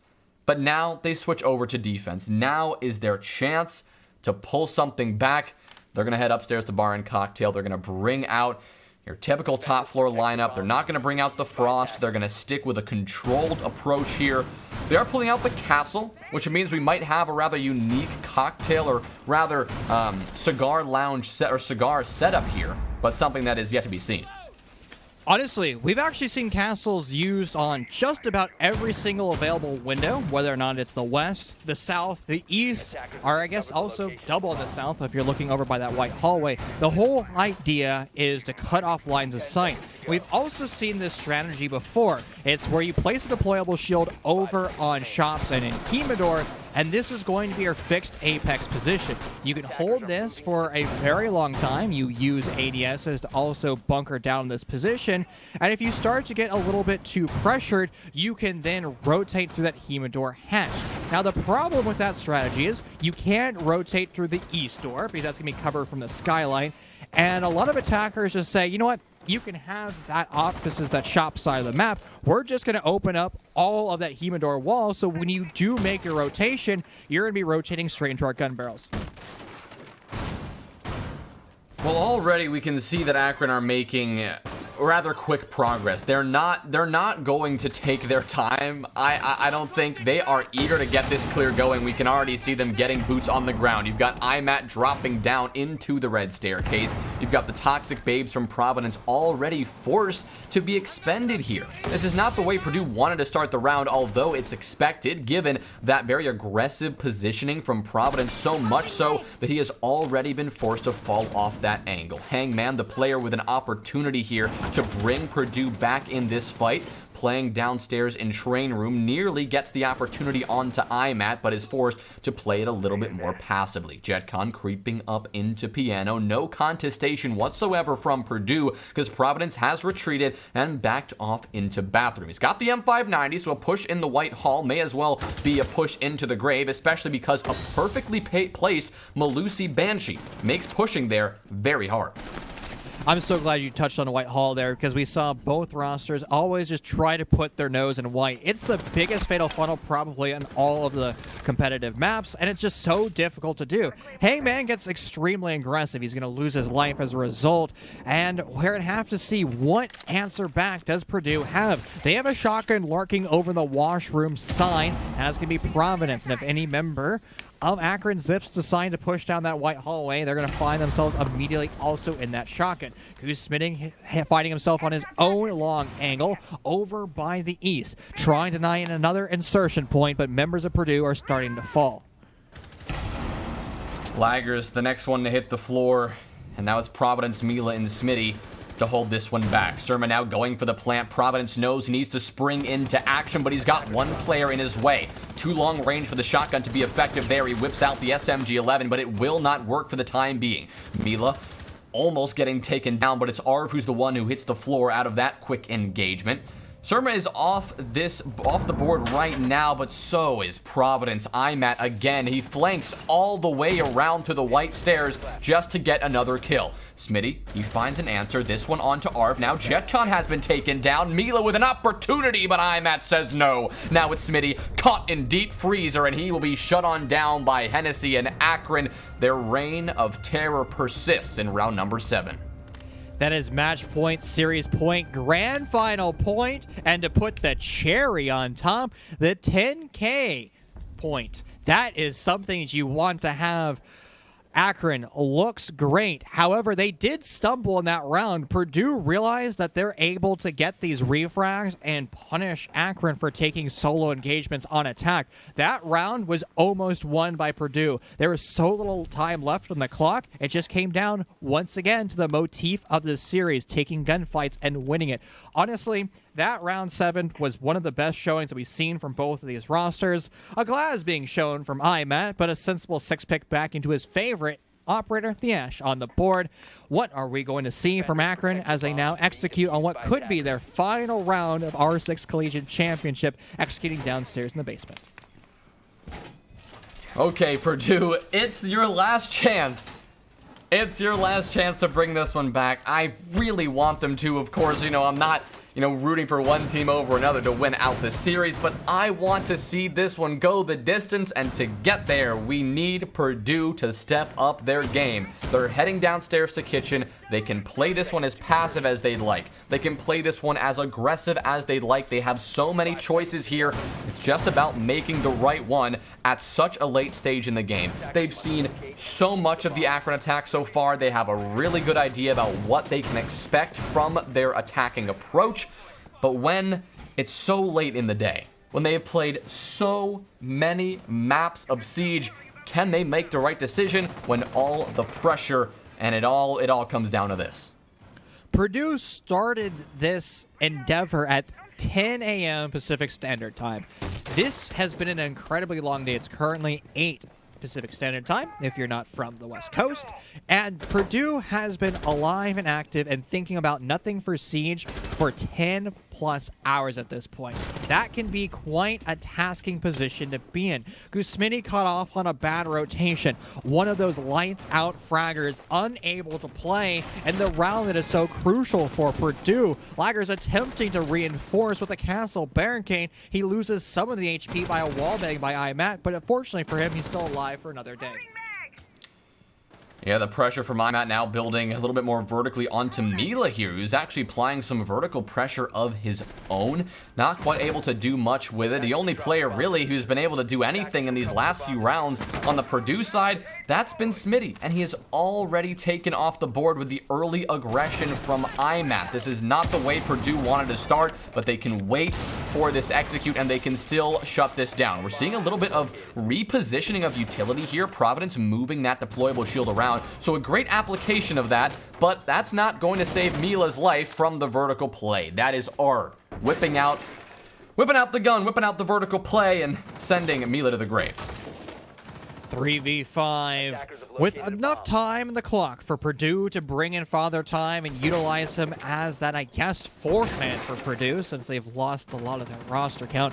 Vertical angles, they will always work both ways. Lager knows that too well, and he's going to try to guide that UMP, that 1.5 times sight, sky high, collecting potential headshots. Now it's a doomsday hour for Akron. This is the calm before the storm. Out of the frying pan into the fire will go. And what will Akron have? They have to set up their crossfire. It's going to be at minimum a 90-degree crossfire coming in from the east and the north. But it's, again, you have to start to move now and remove the puzzle pieces. Well, IMAT dismantling the first. That one's onto Providence. Hennessy now the second, and it's now a 1v5 for Hangman. He runs straight on into the hallway. Arb shuts him down, and that confirms that the University of Akron are your Rainbow Six Collegiate champions. It has been quite a story, a long road to get here, but they certainly deserved it. They are just the kings and queens of everything Rainbow Six Siege Collegiate-wise. This is their 10th championship that they've won. Let that sink in. They have won in double digits. I mean, this roster is known for one thing. It's winning. The underdog story for Purdue, it was looking like they were capable of doing it, but they just weren't able to bring all their pieces together. However, Purdue played lights out. They're a great roster. They need their heads held high moving forward. They deserve to be in this grand final. And honestly, when we see them play in future collegiate matches, you can never cut out Purdue. They are going to be a roster we have to love and respect in the future. Just incredible stuff all around. I mean, the message that Akron just sent is, they just put all of their doubters to sleep. There were a lot of people that said Akron were losing their touch. When GCU beat them a couple of weeks ago, it really was the moment that people were thinking, you know what, this could very well change. Akron may no longer be the kings of collegiate, but that is certainly not the case. Akron have deserved their spot at the top. They have returned to championship form, and they got here in style. Every single opportunity they seized, and they took it with relative ease. Chief, you and I walked through the NC State series, and NCSU is such a good team. we've seen them fry some of the best out there, and Purdue made it look relatively easy, a 3-0 win in a best of 5. But what we just witnessed was Akron doing the exact same thing to Purdue. The level of skill that Akron have above the rest of the collegiate pool is incredible, and it is something to seriously applaud. Now, I will say that was a 3-0 series, but they all went to overtime. A 3-0 will never show how close that NC State was. And if I can actually leak some DMs to some members of Akron, they were saying that they're actually kind of a little nervous for this series because they're not playing in their esports facilities. They're actually playing in their dorms. And that doesn't sound like a big deal, but if you're used to having 244 Hz monitors and you're now forced to play on a 144, it changes things. It changes your mentality. It doesn't sound like a big deal, but if you're used to the game being smooth and in a certain way, the smallest changes are always going to trip you up. It's the same idea. We hear marathon runners, if they don't have their certain set of running shoes, they don't run as fast. Now, I'm not saying that, certain brands make different styles of running shoes that are faster, but if you're used to a certain thing and that thing is removed from the field, it does change how you play. And obviously for Akron, they adjusted to it. I mean, they certainly did. And it was a $10,000 adjustment. I mean, that is what they earned here today. I mean, they have looked really clean at every turn. They're going to walk home with a fat $10,000 bag. I mean, Purdue, they got some money as well, $5,000. They will still have something to celebrate. But at the end of the day, the title remains with the Titans of Collegiate. They will remain at the top for at least a bit longer. And until the next Collegiate Championship, they are going to be your reigning champs, and they're going to maintain that title for some time. It's incredible to say, but two of these players on this roster, I mean, Akron as a whole have 10 collegiate titles to their names, but Surma and IMAT are the two players who have consistently been on the roster for all of those victories, and they both individually have 10 titles to their names. That is incredible. They are by far the most decorated collegiate players of all time, and based on what we just saw here tonight, based on their return to the best form they've ever been, there's no reason to suspect that they're going to slow down. Well, they were considered the best team. They are going to prove that every turn that they make. And honestly, Akron, such a good roster. And I'm curious to see what the future holds because unlike T3, all of these collegiate players, they do have an expiration date. They will all hopefully graduate college. They'll be able to go to whatever industry that they're studying and have successful careers. But that means they have to take that step back from collegiate play. So the 10-time championships, it might go away. But the hour, the crown, it will be fully given to Akron. And they'll have, again, as you said, all the accolades that collegiate could have to offer. Well, Chief, while we wait on an interview with our champions, let's take a look at the Corsair play of the day. We saw so much impressive plays from all of these semifinals and this grand final as well. And honestly, I'm a bit curious as to what the play is going to be. We saw a couple of aces come out in our semifinals and even in our grand final, and there were a couple of pivotal moments in this grand final that shook up the course of the entire thing. Two things come to mind, Chief, and I think you know already what I'm thinking of, so if you want to take it away, feel free. My guess is going to be either that clutch play that we saw on Villa in the semifinals for JetCon as it was a 2v4 executing downstairs in the kitchen. JetCon had no business winning any of those engagements. Miraculously, he won all 4 of them. Or the other option is the retake that we saw in Consulate here in the grand final back in round 14, where Akron, they were on the brink of destruction. If they lost round 14, map number 1, Consulate, would have been won by Purdue. A miracle retake, the comeback from behind delivered Akron to what could have been the fatal blow, the gut-wrenching stab all the way in map 1.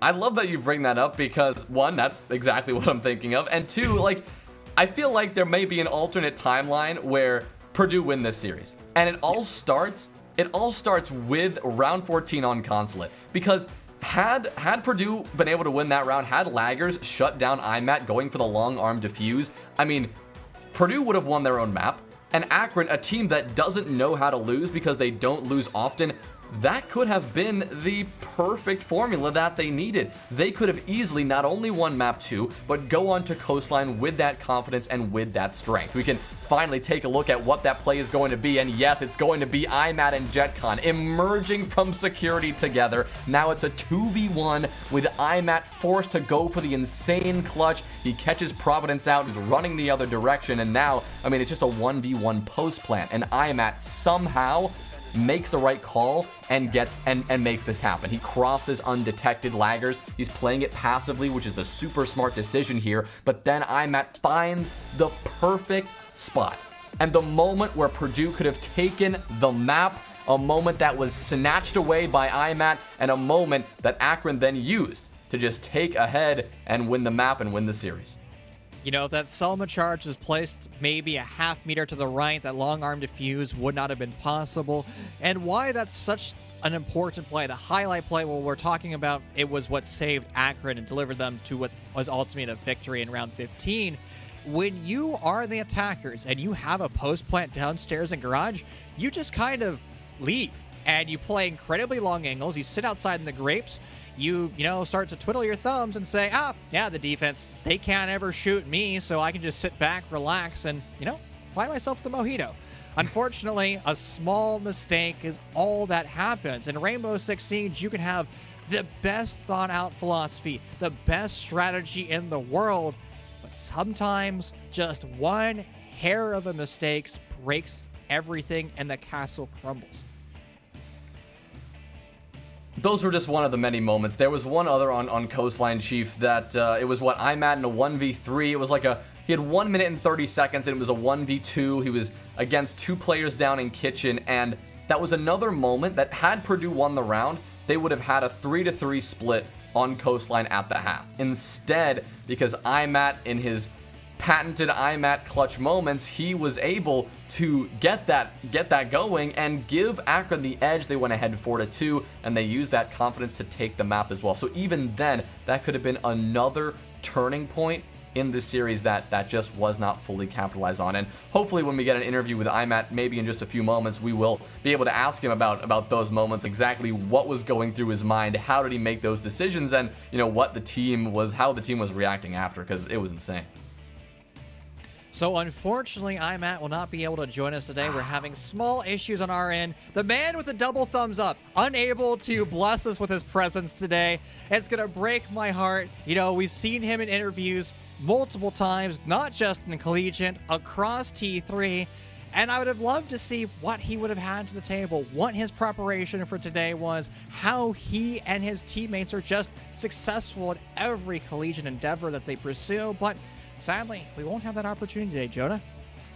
That's unfortunate, but I know what, IMAT will say is that it was a hard-fought battle, and, they are once again the champions, and obviously you got to thank their organization and all the work that Akron as a whole puts into esports, because there are a lot of schools out there who don't even care about esports, and to see, certain organizations put all that support, all that financing, and even into scholarships for some of these players, it really is good to see that support for a growing industry. But before we close things out, we can take a final look at our bracket and actually see the full picture and how we ended up to this moment. Of course, we had our 6-week regular season. We had our conference playoffs and eventually our conference finals. Your winners, Akron, they steamrolled through Buffalo over in the East. They took down GCU, and they ended up here.